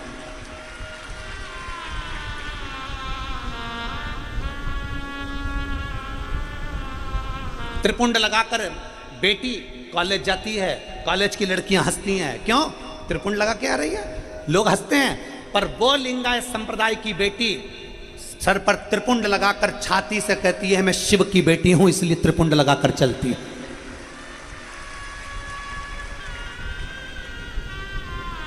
वो लिंगायत संप्रदाय की बेटी मस्तक पर त्रिपुंड लगाकर कहती है कि मैं शंकर की बेटी हूं। हमारे बच्चों को तिलक लगाने में संकोच होता है, स्कूल जाएंगे, बच्चे हंसेंगे, लोग हंसेंगे। त्रिपुंड, मम्मी मेरी बुआ ने राखी बांध दी बहुत सारी, खोल दो, मैं स्कूल में पहन के नहीं जाऊंगा। इतनी सारी राखी मैं स्कूल में पहन के नहीं जाऊंगा। क्यों? बच्चे हंसेंगे। मम्मी मेरे हाथ की राखी खोल दो, मम्मी मेरे हाथ का कलेवा खोल दो। और माँ उसके हाथ की राखी भी खोल रही है, माँ उसके हाथ का कलेवा भी खोल रही है। जिसका बेटा बचपन में एक लोटा जल लेकर अपने घर के बुजुर्ग का हाथ पकड़कर शंकर के मंदिर शिवालय में जाकर एक लोटा जल चढ़ाता है, अपना दादा दादी का, अपना नाना नानी का, अपना ताऊ ताई का, अपनी बुआ फूफा का, अपने माता पिता का हाथ पकड़कर छोटा सा बच्चा जो शंकर के मंदिर में जाकर एक लोटा जल चढ़ाता है, उस घर का बुजुर्ग कभी वृद्धाश्रम की सीढ़ी नहीं चढ़ता है। उस घर का बुजुर्ग कभी वृद्धाश्रम की सीढ़ी नहीं चढ़ता। वृद्धाश्रम की सीढ़ी वो चढ़ता है जिसने अपने बच्चों को संस्कारों से विहीन रखा।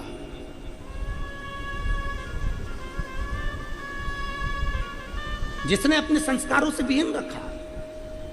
और खुशी होती है आप लोगों को देखकर, ये लाखों की संख्या में पंडालों में जगह नहीं है, रोडों पर लोग बैठे हैं, ग्राउंड में अलग से, कोई गाड़ियों पर, कोई टेंटों में, कहीं पेड़ के नीचे, कहीं कहीं कहीं कहीं कहाँ कई लोग रोडों पर गाड़ियां लगा लगा के उसके फाटक खोल खोल कर कथा सुन रहे हैं।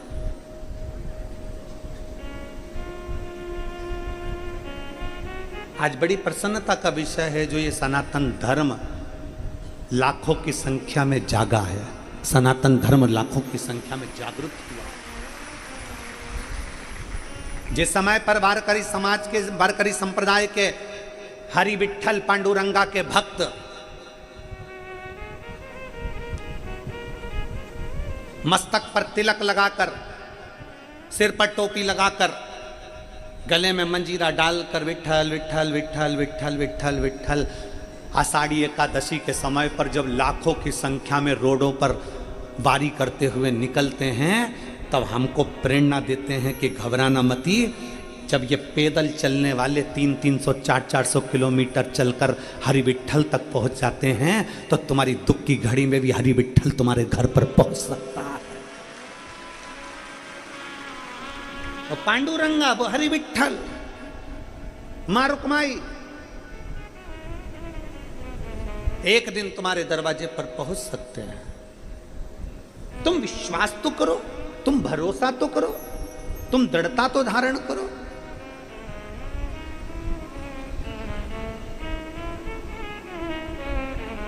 मेरे भगवान शंकर को सबसे पहले, मेरे भगवान शंकर को भक्त वत्सल्य कहा गया।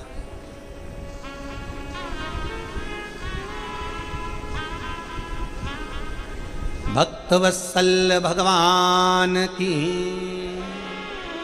मेरे शंकर को, मेरे ओगरदानी को, मेरे शंभू को, मेरे त्रिकालदर्शी, मेरे कैलाशी, मेरे शिव को, मेरे काशी विश्वनाथ, मेरे सोमेश्वर, मेरे केदारेश्वर, मेरे भीमा शंकर, मेरे वैद्यनाथ को सबसे पहले भक्त वत्सल्य कहा।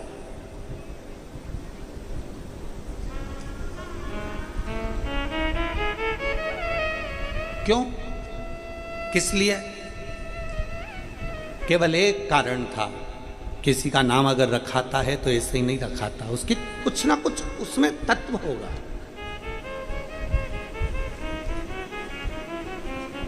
मेरे भगवान ओगरदानी को भक्त वत्सल्य कहा गया, उसका एक कारण था, बहुला नाम की एक गाय, बहुला नाम की एक गौमाता अपने बेटे मनोरथ को दूध पिला रही थी। बहुला अपने बेटे मनोरथ को दूध पिला रही।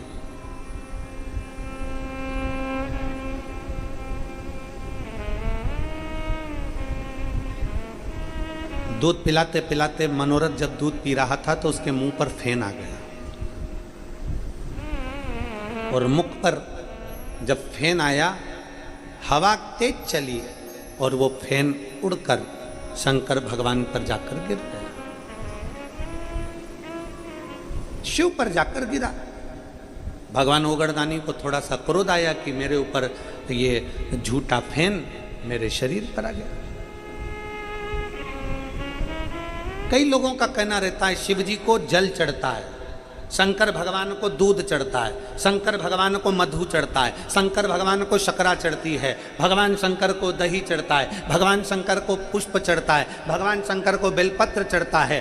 तो हमने तो ये देखा है कि जल मछली ने झूठा कर रखा है, दूध बछड़े ने झूठा कर रखा है, शकरा मधु ये सब झूठ है।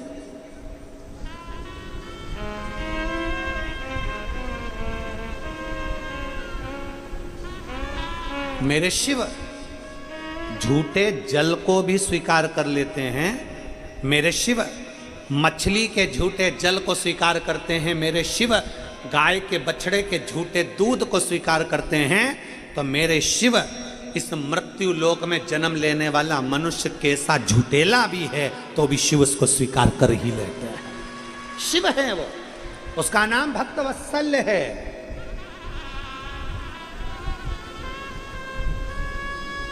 उसको भक्त वत्सल्य कहते हैं। वो साधारण नहीं है, उसको समझना, उसको सहज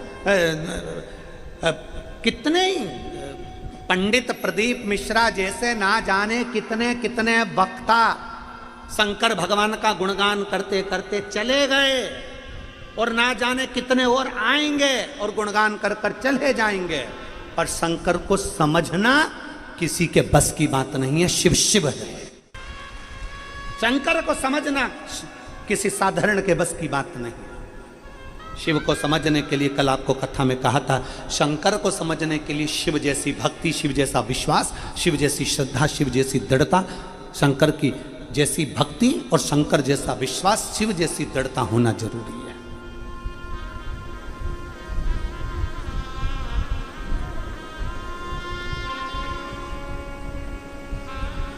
कितने जन्म लिए, कितने चले गए, शिव को कौन जाने, शंकर को कैसे पहचाने? शिव को जान कैसे सकते हो? शिव को पहचान कैसे सकते हो?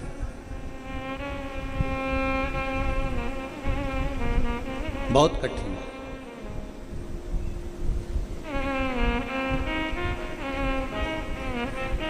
हमारे गुरु श्री विठलेश राय काका जी महाराज, इंदौर, गोवर्धननाथ हवेली, गोलोकवासी, और उन्हीं की गादी पर विराजमान हुए गोलोकवासी 1008 श्री देवकी नंदन महाराज श्री, जो हमारे गुरु गादी पर विराजमान हुए। हमारे गुरु भी गोलोकवासी हैं और परम पूज्य 1008 श्री देवकी नंदन महाराज जी भी गोलोकवासी हैं। जब हमारे गुरु जी इसके पास में जाते थे और हमारे वो अभी वर्तमान में हमारे काका जी महाराज की गादी पर जो पूज्य 1008 गोलोकवासी श्री देवकी नंदन महाराज श्री विराजमान हुए, उसके बाद अब उनके पुत्र 1008 श्री दिवेश कुमार जी विराजमान हैं। जब हम गुरु के पास जाते थे तो हमारे गुरु जी कहते थे कि मिश्रा, प्रदीप, 2 चीजें संसार में दूर रखी जा, 2 चीजें दूर रखो। जब व्यक्ति उन्नति की सीढ़ी पर चढ़ता है तो 2 चीजें उसके पास में बहुत आती हैं, एक अभिमान, दूसरा मान। एक अभिमान और दूसरा मान। अभिमान से व्यक्ति थोड़ा बच सकता है, पर मान सम्मान से व्यक्ति बच नहीं पाता। अभिमान पूरे घर को नष्ट कर देता है और सम्मान, मान हमारे पूरे ज्ञान को नष्ट कर देता है।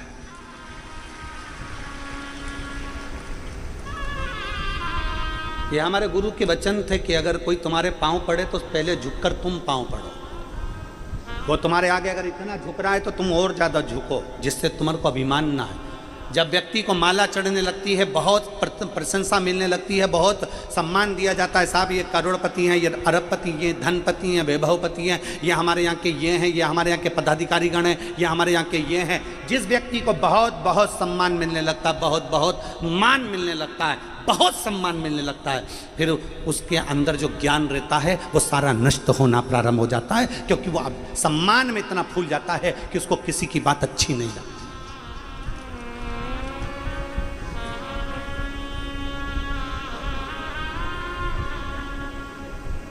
हमारा प्रयास रहता है, हमारे गुरु ने जो कहा उसको स्वीकार किया जाए। यहाँ जजमान, आपने कई बार टीवी पर देखा होगा, लोग हमें यहाँ पर व्यासपीठ पर हमको माला पिनाने आते हैं, हम उनके हाथ में माला ले लेते हैं, हम पहनते नहीं हैं, प्रयास करते हैं वही माला उसको दे दी जाए। हम नहीं पहनते, आपकी माला आपके पास। कोई पिछोड़ा अंग वस्त्र देते हैं तो उसको जरूर हम धारण करते हैं, क्योंकि एक बेटी ने 4 साल पहले छत्तीसगढ़ की एक बेटी ने, जो कि रिक्शा चलाती है, उसके पास में देने के लिए कुछ नहीं था, तो उसने अंग वस्त्र दिया था का गुरुजी मैंने 45 रुपए का खरीदा है, गुरुजी इसको पहनना, किसी को देना नहीं। अंग वस्त्र हम जरूर ले लेते हैं, क्योंकि ना जाने किस भाव से वो लेकर आया, उसकी क्या सोच होगी, क्या विचार। प्रयास करो। अभिमान और मान, हमारे गुरु कहते थे, श्री काका जी महाराज कहते थे कि अभिमान और मान ये दोनों दूर होना। मान आएगा, रावण का जब जगह जगह पर सम्मान हुआ, रावण का जब जगह जगह पर जय जयकार हुई, रावण की जब जगह जगह पर बहुत बहुत जय जयकार हुई, तब रावण को समझाने वाले उसके नाना जी थे, रावण को समझाने वाली उसकी धर्म पत्नी थी, रावण को समझाने वाला उसका सगा भाई था विभीषण, रावण को समझाने वाले कई संत साधु सन्यासी तपस्वी साधक उपासक रावण को समझाते रहे। पर रावण के अंदर मान इतना बढ़ गया था, सम्मान इतना बढ़ गया था कि रावण ने अपने ज्ञान को नष्ट कर लिया।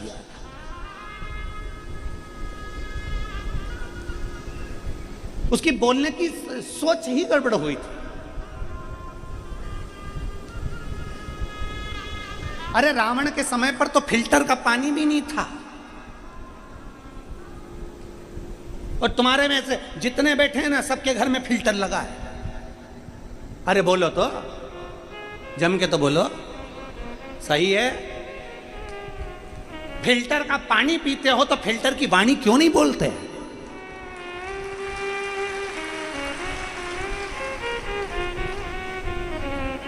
अगर फिल्टर का पानी पी रहे हो, पानी इतना क्लीन होकर आ रहा है, वो फिल्टर भी हमको रसोई घर में सीख दे रहा है कि मैं पानी फिल्टर कर कर दे रहा हूं, तू पिएगा तो किसी से बोलने से पहले अपनी वाणी को भी फिल्टर कर कर बोलना, किसी को कचरा मत दे दे।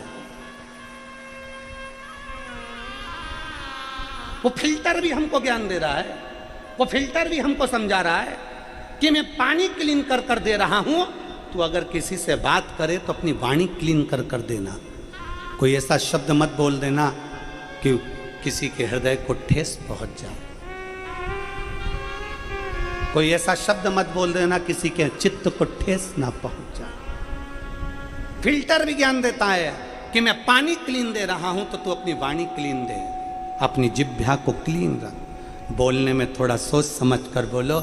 हमारी सास भी फिल्टर का पानी पीती है, हमारा ससुर भी पीता है, बहू भी पीती है, बेटा भी पीता है, ननन भी पीती है, नंदोई भी पीता है, पर इनकी वाणी फिल्टर है कि नहीं आज तक पता ही नहीं पड़ा।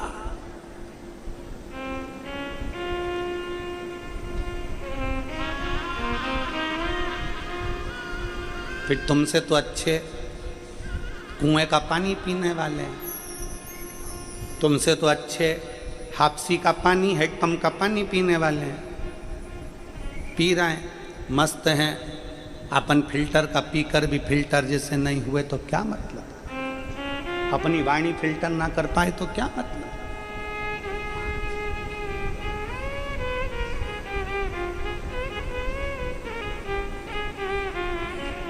शिव को पहचानना, शिव को जानना बहुत कठिन है, बहुत कठिन।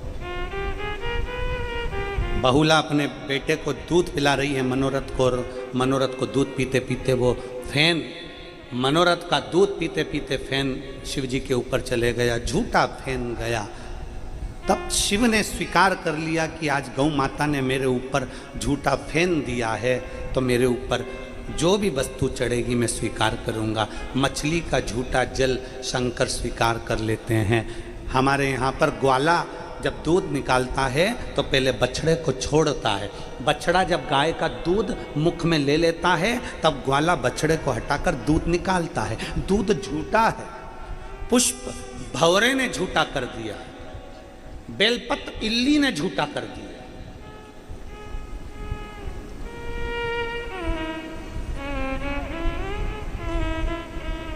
झूठे को भी मेरा शिव स्वीकार कर,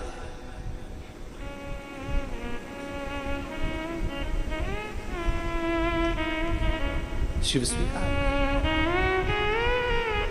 तेरी पूजा में जल ले आई, उसे मछली भी झूठा करा।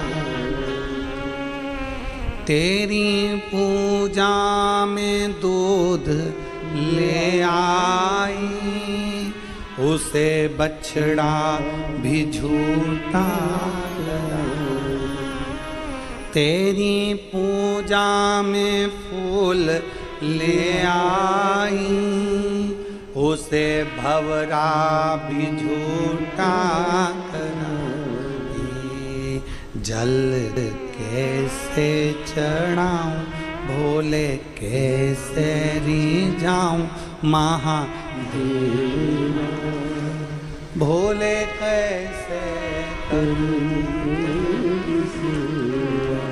झूठा दूध, झूठा फेन, मनोरथ ने जो दूध मुख में लिया, बाजू में उसके दूध पीते पीते फेन आ गया, फेन उड़ा, शंकर पर चले गया, शिव क्रोधित हो गए।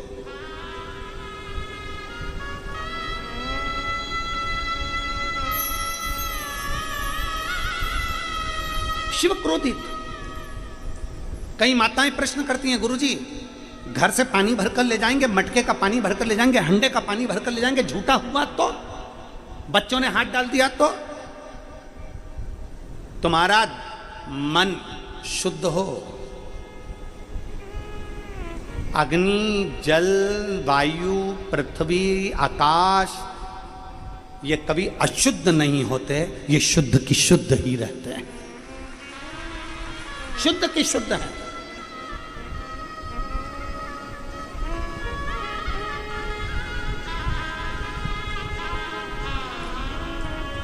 और जिस दिन तुम जल चढ़ाने का प्रयास करोगे, जिस दिन तुम्हारे मन में यह भाव जागृत हो गया कि मैं शंकर को जल चढ़ाऊंगी, शिव मुझे स्वीकार करेंगे, मैं शंकर को जल चढ़ाऊंगी, शंकर मुझे स्वीकार करेंगे, तुम्हारे मन में भाव तो लाओ,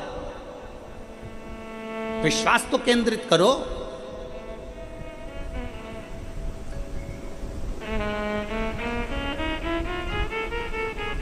झूठा फेन शंकर जी पर गया, शिव क्रोध करे।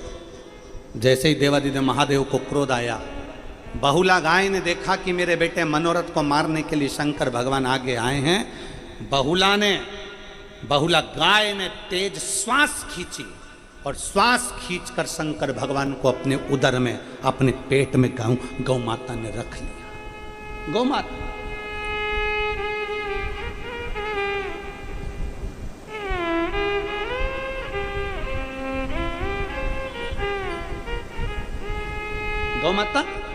अपने पेट में शिव को रख ली।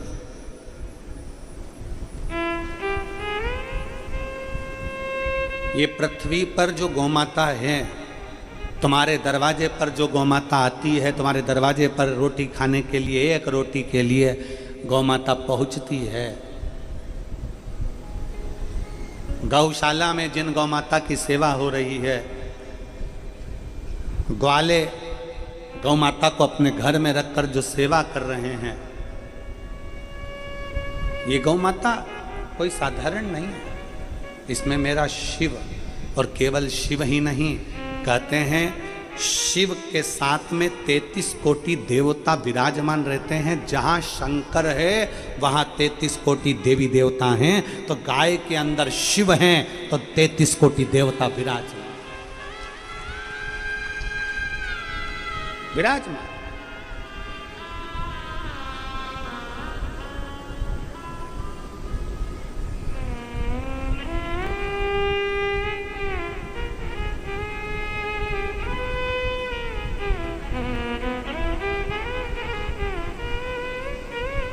मैं ब्रज के, वृंदावन के संत शिरोमणि 1008 श्री मलुक पीठाधीश्वर श्री राजेंद्र दास जी महाराज जी को नमन करता हूँ। वो अपनी वाणी में, वो अपने प्रवचन में, वो अपने शब्दों में, अपनी व्यासपीठ से गौ माता के लिए बड़ा सुंदर सुंदर व्याख्यान करते हैं और एक एक सनातन धर्मी को जगाने का प्रयास करते हैं।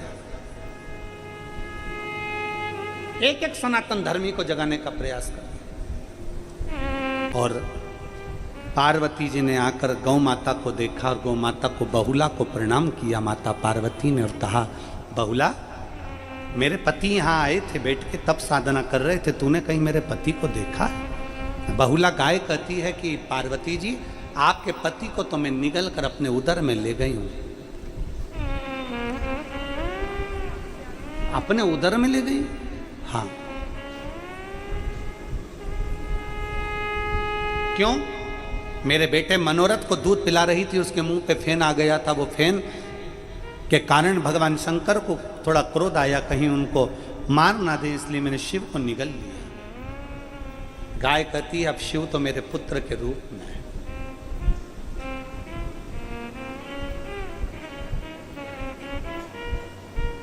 लोग कहते हैं शंकर जी के दरवाजे पर जो नंदी बैठा रहता है वो शंकर भगवान का गण है।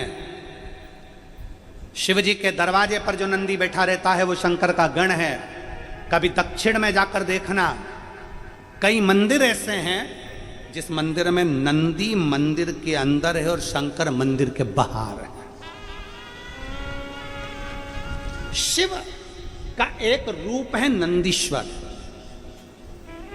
और नांदेड़ वालों को तो गर्व होना चाहिए कि तुम्हारे नांदेड़ का नाम नंदी पर है। जब माता गोदावरी त्र्यंबक की भूमि से निकली, और माता गोदावरी जब त्र्यंबक की भूमि से निकलती हैं, कल कल करती हुई जाती हैं, और नंदी शंकर भगवान को भ्रमण कराने के लिए लेकर जाता है, तो नीलकंठ पर जब शिव जी तप साधना करने बैठते हैं, गंगा नदी के उस अविरल धारा में शंकर भगवान की 5 बेटियां प्रकट होती है। जया, विषहरा, शामली बारी, दौतली, देव। शिव जी की 5 बेटियां जब प्रकट होती है गंगा की धार पर, तब नंदी देख रहे थे, और देखते देखते नंदी ने देखा कि गौतम बाबा ने जिस गंगा को प्रकट करा है, गौतम बाबा ने जिस गंगा को प्रकट करा वो गंगा सम्मुख में खड़ी है। तो नंदी कहते हैं, गंगा तू चिंता मत कर गोदावरी, क्यों चिंता करती है? मैं शिव को लेकर आऊंगा, शंकर को लेकर आऊंगा, और तेरे भूमि पर शिव को लाकर तुझे ज्ञान उपदेश दिलवाऊंगा। एक गंगा शंकर की जटा पर है, तो गोदावरी गंगा शंकर के मुख पर है।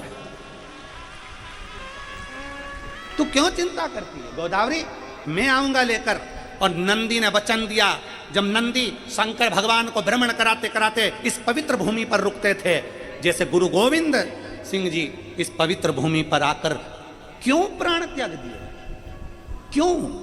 ये पवित्र भूमि को जानना कठिन है, इसको पहचानना कठिन है। भगवान नंदी शंकर पार्वती को भ्रमण कराते हुए लेकर आते, इस भूमि पर रुक जाते, भ्रमण कराते हुए आते, इस भूमि पर रुक जाते, भ्रमण कराते हुए आते, भूमि पर रुक जाते। तब माता गोदावरी ने स्वयं त्र्यंबक से चलकर यहाँ पहुंचकर नंदी से कहा, मुझे ज्ञान उपदेश कहाँ मिलेगा? तब नंदी ने कहा, तुम यहाँ रुको। भगवान शंकर को कुछ देर रोक कर नंदी चले जाते हैं। शंकर भगवान नंदी को आवाज लगाते हैं, नंदिकेश नंदिकेश नंदिकेश। तो इस भूमि का नाम नांदेड़ पड़ जाता है, केवल नंदिकेश के नाम से। और गोदावरी को उपदेश भगवान शिव प्रदान करते। आज तो कितनी किस्मत है साहब इस नांदेड़ को, तो हम कहें कि साधुवाद है, आपके नांदेड़ में इतने शिव भक्त शंकर की कथा श्रवण करने के लिए पधारे हैं। पूरे नांदेड़ वासियों को, पूरे नांदेड़ के आमदार खासदार, एक एक, चाहे वो कलेक्टर हो, चाहे एसपी हो, चाहे कमिश्नर हो, चाहे आईजी हो, चाहे डीआईजी हो, चाहे टीआई हो, एक एक अधिकारी को भी प्रशंसा होना चाहिए कि हमारे नांदेड़ में शंकर की कथा हो रही है गोदावरी के तट पर। यह हमारा नांदेड़ का गौरव है, यह हमारे नांदेड़ का गौरव है। इस कथा को किसी पार्टी विशेष से नहीं लेना कि ये करा रहा है, कि वो करा रहा है, कि ये करा रहा है, कि वो करा रहा है। नहीं, इस कथा को अपनी लेकर चलना कि हमारे नांदेड़ का एक गौरव है। शिव महापुराण की कथा, इतने शिव भक्त कब आएंगे इस नांदेड़ में? कब आएंगे? पहुंचे हैं, शिव की स्तुति है।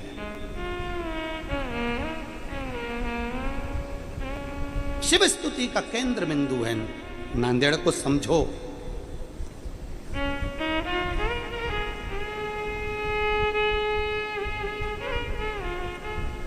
इसको समझना जरूरी है। पार्वती हाथ जोड़कर बहुला से कहती है, मेरे पति आपके उदर में। हाँ, उनको प्रकट करिए, प्रकट।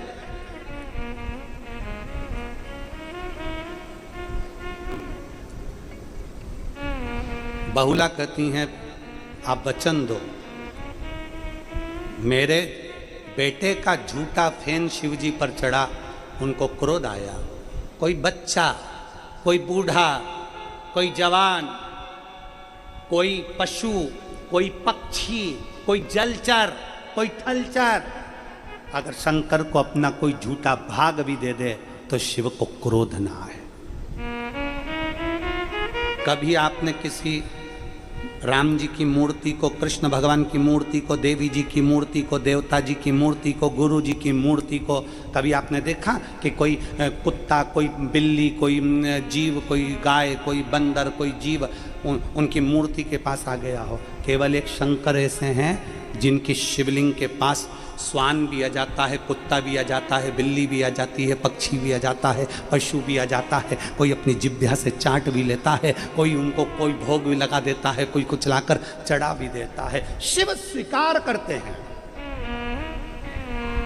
गंधर्व, किन्नर, असुर, देवता, मनुष्य, पशु, पक्षी, जलचर, थलचर, जितने भी जीव हैं, शिव सबको स्वीकार, सबको स्वीकार।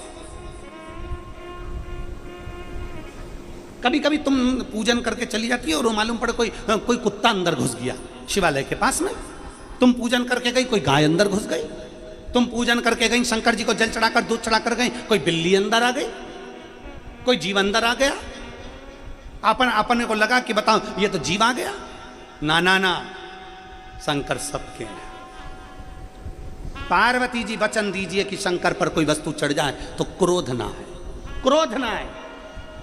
आज दुनिया के लोग यूट्यूब पर बैठ कर अपनी भाषा में कहते हैं शंकर को ये मत चढ़ाना, नाराज हो जाएंगे, शंकर को वो मत चढ़ाना, नाराज हो जाएंगे, शंकर जी को ऐसा मत करना, नाराज हो जाएंगे, शंकर जी को वैसा मत करना, नाराज हो जाएंगे। शिव महापुराण अच्छे से सुनना।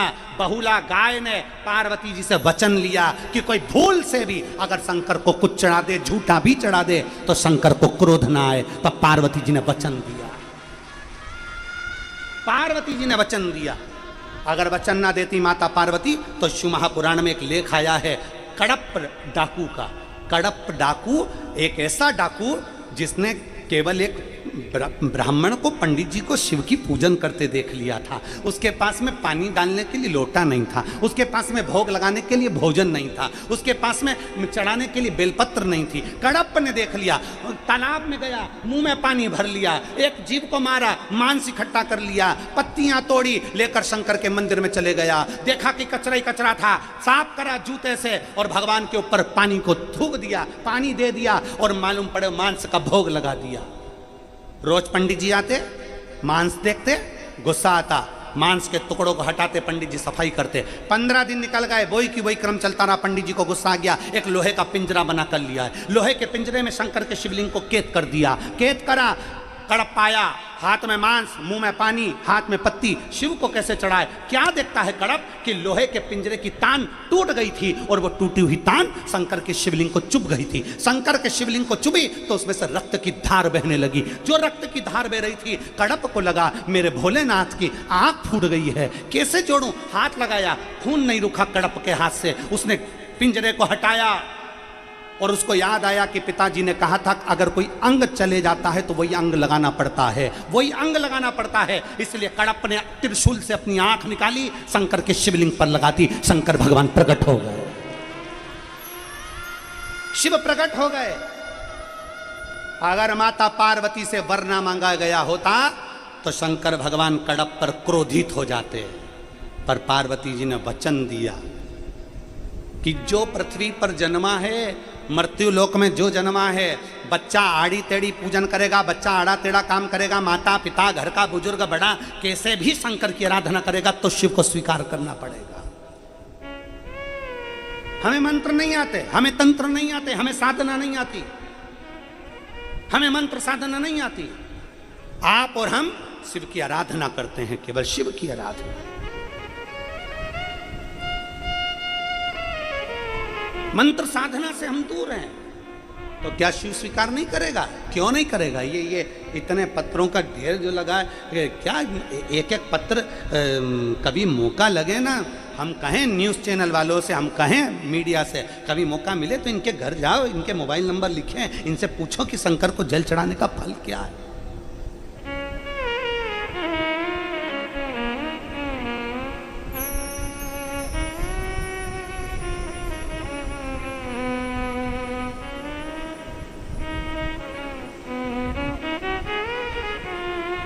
और उसके चरणारविंद की प्रीत जब जुड़ती है, उसके चरणारविंद की प्रीत जब जुड़े, प्रीत।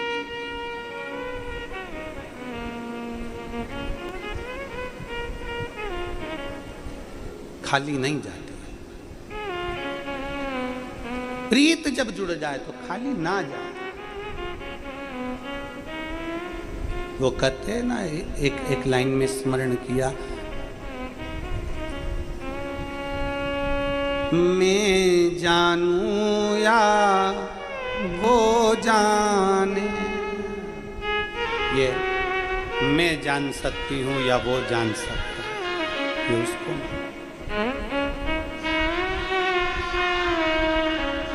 हम इसका स्मरण नहीं कर सकते। ये वो जान सकता है कि उसकी प्रीत कितनी श्रेष्ठ है, कितनी श्रेष्ठ। एक बेटी ने एक पत्र लिखा,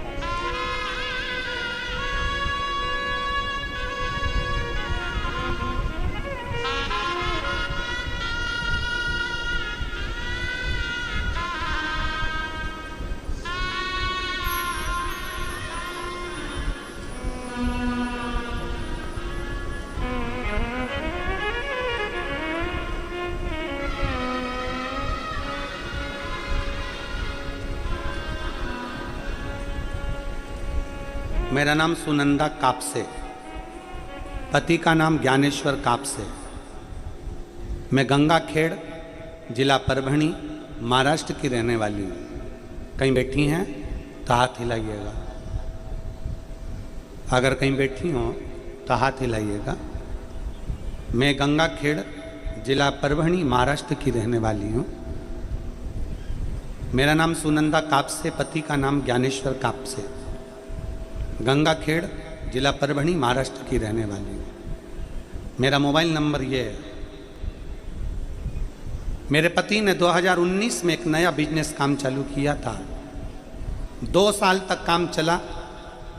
कोरोना महामारी के कारण बस वो बिजनेस पूरा ठप हो गया। बैंक का 2 करोड़ का लोन हमारे माथे पर था। कितना लोन? जम के बोलो जरा। 2 करोड़ का लोन हमारे माथे पर था। अगर कहीं बैठे हों सुनंदा कापसे और ज्ञानेश्वर जी कापसे, तो आप मंच पर व्यासपीठ के पास बेलपत्र लेने आ सकते हैं। 2 करोड़ का लोन माथे पर आ गया। जमीन, मकान सब लोन में रखा हुआ था। प्लाट, खेती, जेवरात सब चले गए थे, कुछ नहीं बचा। कोरोना महामारी के कारणवश हमारा पूरा बिजनेस डाउन हो गया। घर में खाने के भी लाले पड़ गए, कुछ नहीं बचा। ऐसा कोई महाराज नहीं था जिसके दरवाजे पर नहीं गए, पत्रिका नहीं दिखाई, हाथ नहीं दिखाया, अपना भाग्य नहीं पूछा। सबने कुछ ना कुछ बताया, हमने सब कुछ किया, पर फिर भी आराम नहीं लगा। लोन सिर पर, कर्जा बढ़ता गया, बढ़ता गया, करें क्या? तब पहली बार रिमोट से चैनल चेंज कर रही थी और आपकी कथा दिखी, और उस समय पर कथा परली बैजनाथ में चल रही थी। परली बैजनाथ में जैसे ही कथा सुनने का भाव आया, मैंने अपने पति से कहा कि वो सियोर वाला महाराज कथा कह रहा है और परली बैजनाथ में कथा चल रही है, अपन एक दिन के लिए चलो। पति कहता है कि किराए का पैसा नहीं है। किराए का पैसा नहीं है, कैसे चलेंगे? पत्नी कहती है कि मेरे पाँव में चांदी की पायल है, उसको बेचकर किराया से फिर अपन परली बैजनाथ चलते हैं। परली की कथा में हम दोनों ने कथा श्रवण करी। केवल एक दिन की, आखिरी दिन की कथा। जैसे आप कहते हो कि बाबा जाते जाते कुछ दे जाता है, हमने आखिरी दिन की कथा पंडाल में बैठकर सुन ली। पंडाल में बैठकर सुनी। आए, पति ने कहा पूरा की पूरा पैसा चले गया, अब बिजनेस के लिए धन नहीं है, करें क्या? तब पत्नी कहती है, वो सियोर वाला महाराज कहता है कि भूखे मरने से अच्छा है कि कोई काम करो और मेहनत करो। अपन एक मेहनत और करते हैं, किसी दूसरे से कर्जा लेते हैं। पर गाँव गए और दूसरे गाँव से थोड़ा सा पहचान वालों से कर्जा लेकर आए और कर्जा लाकर अपना बिजनेस फिर चालू करा। बिजनेस चालू तो कर दिया पर चला नहीं। जब चला नहीं, शिव मंदिर में जाना प्रारंभ करा हम दोनों ने। लोटा भर के जल शंकर जी को चढ़ाते, बेलपत्र चढ़ाते, मंदिर की सफाई करते, झाड़ू लगाते, पोछा लगाते और शंकर पर चढ़ा हुआ जल लाकर अपनी दुकान पर छीट देते, अपने व्यापार में लगा देते। कर्जे वाले रोज आके तकाता करते और हम जल छीटना प्रारंभ करा। मैं बाबा का क्या वर्णन करूं गुरुदेव। शंकर के जल में तो वो चुंबक है कि शिव भंडार भर ही देता है। धीरे धीरे करते करते दुकान चलना प्रारंभ हुई और अब बाबा की कृपा से पूरा कर्जा चूक गया। हमारी जमीन, हमारा प्रॉपर्टी वापिस मिल गया। आज बाबा की कृपा से 45 से 50 करोड़ की प्रॉपर्टी बाबा ने हमारी बना दी। मैं बाबा को धन्यवाद देता, मैं शिव को धन्यवाद देता। हमारा खुद का शादी लॉन है, हमारी खुद की गाड़ियाँ, मैं शादी लॉन का फोटो भी लगा रही हूँ गार्डन का, सब बाबा ने दे दिया। कोई कमी, एक विश्वास अपने भीतर हम उत्पन्न तो करें।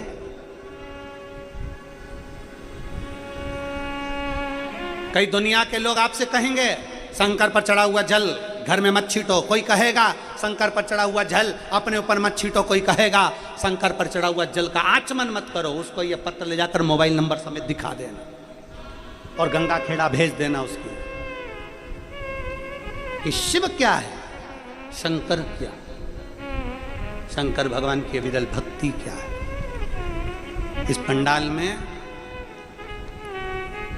हम इतने पत्र नहीं बोल रहे हैं, इस पंडाल में इतने माताएं बैठी हुई हैं अपने अपने बच्चों को लेकर। किसी के यहाँ 6 साल, किसी को 12 साल, किसी को 15 साल, किसी को 20 साल, किसी को 21 साल में भगवान ने संतान दी है। अब इतने सारों को मैं यहाँ पर बुलाऊं नाम बोल बोल के, तो ये तो मुमकिन ही नहीं हो सकता। लोग कहेंगे महाराज पत्र पत्र पढ़ दिया। इसलिए जिन जिन को भगवान ने औलाद दी है, 5 साल, 10 साल, 3 साल, 4 साल, 10 साल, 12 साल, 5 साल, 3 साल, एक बार अपने अपने बच्चों को लेकर जिनको दिया है, बाबा की हाजिरी में सम्मुख में खड़े हो जाओ। जिनको दिया, इतने पत्र हम नहीं पढ़ पाएंगे। कोई को 12 साल में, कोई को 4 साल में, किसी को 6 साल में, किसी को 8 साल में, किसी को 10 साल में, किसी को 20 साल में। हो जाओ खड़े जरा।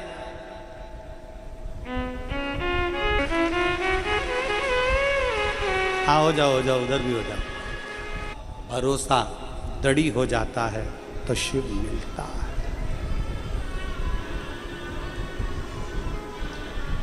तेरे दरबार की बाबा निराली शान देखी है।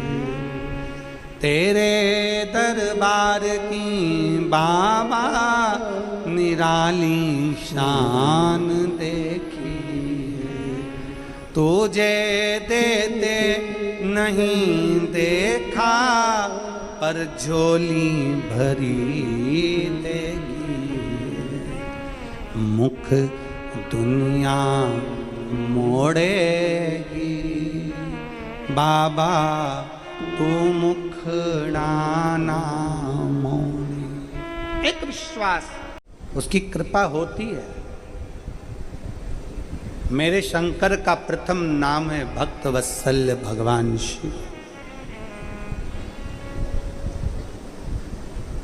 बहुला गाय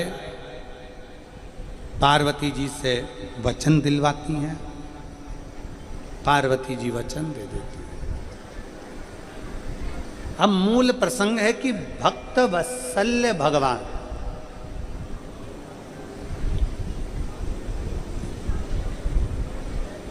भक्त वत्सल्य भगवान शिव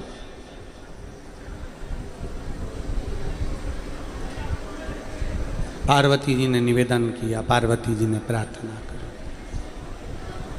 और माता पार्वती जी ने जब प्रार्थना करी और प्रार्थना करा तो भगवान शिव बहुला गाय के उदर से प्रकट हुए। बहुला गाय,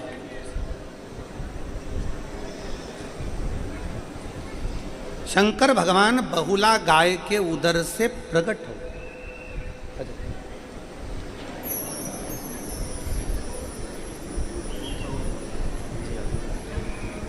ये जो कोरोना महामारी में कर्जा हो गया था और सब कुछ चला गया था, बाबा ने ऐसी कृपा करी कि खूब खूब प्रदान कर।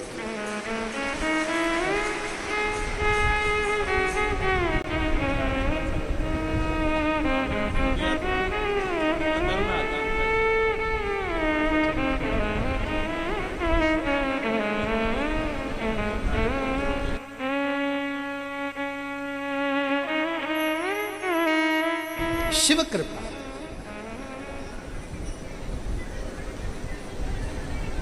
एक ओघड़ दानी की करुणा, एक ओघड़ दानी की कृपा सहज नहीं।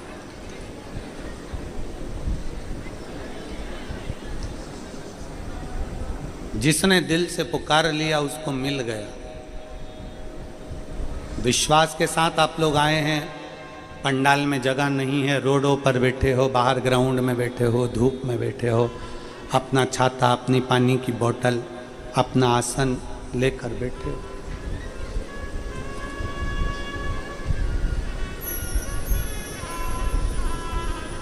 और कितना विश्वास होगा आपका, कितना भरोसा, कितनी दृढ़ता आपके भीतर है शिव को पाने की, शिव को प्राप्त करने की।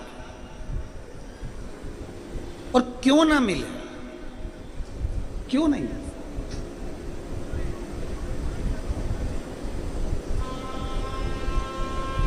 एक पति पत्नी टीचर हैं।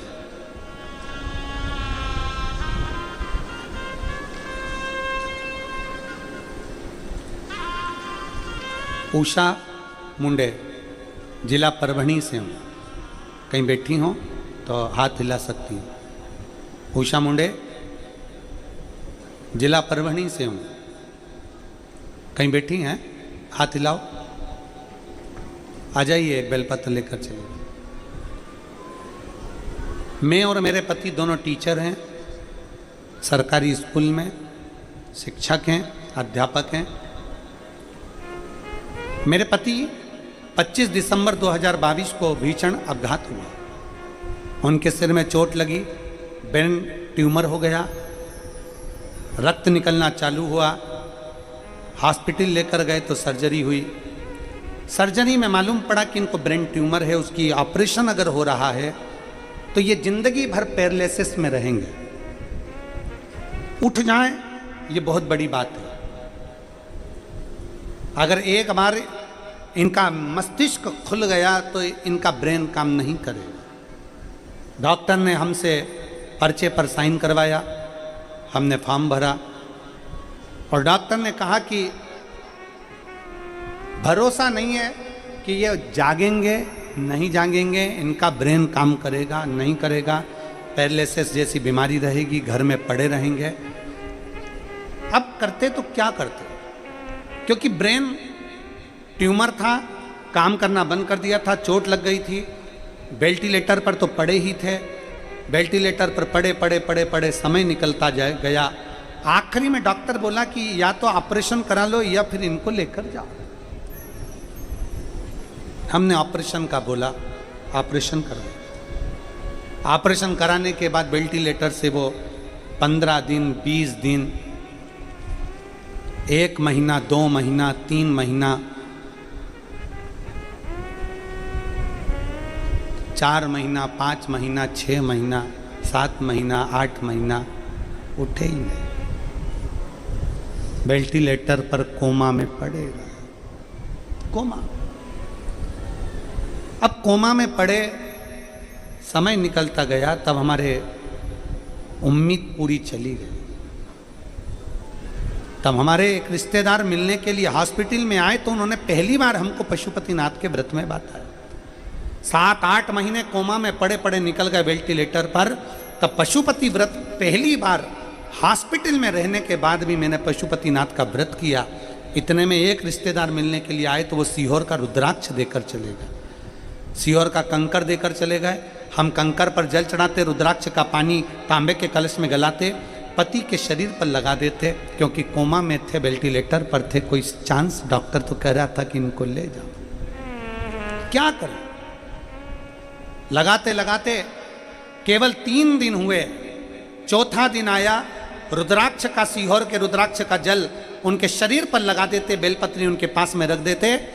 बाबा की ऐसी कृपा हुई गुरुदेव, चौथे दिन उन्होंने अपना दाहिना हाथ हिलाया, और चौथे दिन दाहिना हाथ हिलाया, फिर थोड़ी सी पैर के अंदर हलचल हुई, और पैर में हलचल होने के बाद फिर उन्होंने, डॉक्टर ने कहा कि ऐसा लगता है कि तुम्हारी जो भजन पूजन है कहीं काम आ रही है, और 8 महीने बाद वेंटिलेटर से कोई उठता नहीं है, सीधे चले ही जाता है, पर इनका हाथ पैर हिला है। और धीरे से फिर उन्होंने आँख खोली, और डॉक्टर भी आश्चर्य में है कि अब 90% उनका शरीर काम करने लगा और वो ठीक हुए। मैं बाबा को यहाँ नमन करने के लिए आई हूँ, बाबा को प्रणाम करने के लिए आई हूँ। एक लाइन इन्होंने यहाँ लिखी है, लोग कहते हैं क्या शिव करुणा करता है? मैं छाती ठोक कर कहती हूँ अध्यापिका होने के बाद भी कि भगवान शिव सुनता जरूर है और करुणा करता जरूर है। मेरे पति का फोटो लगा रही हूँ जिसमें वो वेंटिलेटर पर पड़े रहे तब का, और वेंटिलेटर से उठने के बाद ठीक हुए तब का, और अब मेरे पति की दशा जो है पूर्ण तरह से ठीक हैं। मैं उनका भी फोटो लगा रही हूँ गुरुदेव, और बाबा को धन्यवाद देने के लिए नांदेड़ आई हूँ। धन्यवाद। एक फोटो जो लगाया वेंटिलेटर का, आप एलईडी पर देख रहे होंगे, चैनल पर देख रहे होंगे, कोमा में पड़े हुए, फिर शरीर काम करा, उसके बाद अब शरीर की स्थिति ये हुई। शिव तत्व है, शंकर औखड़ी है, शिव औखड़ी। हमारा भरोसा हम जितना जितना शिव पर करते हैं, हम जितना जितना विश्वास शंकर पर करते हैं, शिव उसको पूर्ण करता, पूर्ण करता। सारी समस्या का हल, जरा जम के बोलिए, एक लोटा,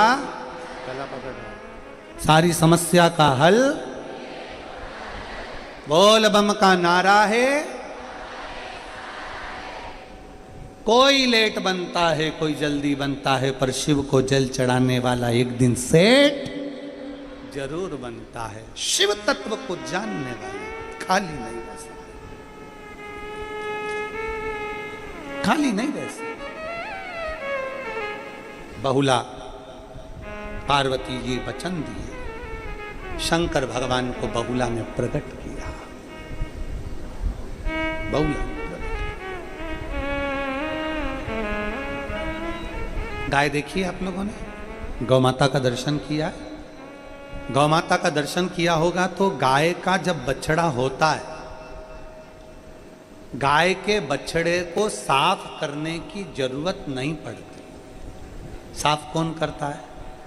गाय अपनी जिह्वा से चाट चाट कर गाय अपने बछड़े को साफ कर देती है। मां के गौ माता के उदर में, गाय माता के उदर में जब तक बछड़ा रहता है, उसके शरीर पर जो मल आदि लगा रहता है, गाय उसको जीवान से चाट चाट कर साफ कर देती, साफ क्लीन कर देती। शिव जी का नाम भक्त वत्सल्य शिव है, भक्त वत्सल्य। बोल भक्त वत्सल्य भगवान की। भगवान शंकर का नाम भक्त वत्सल्य शिव है।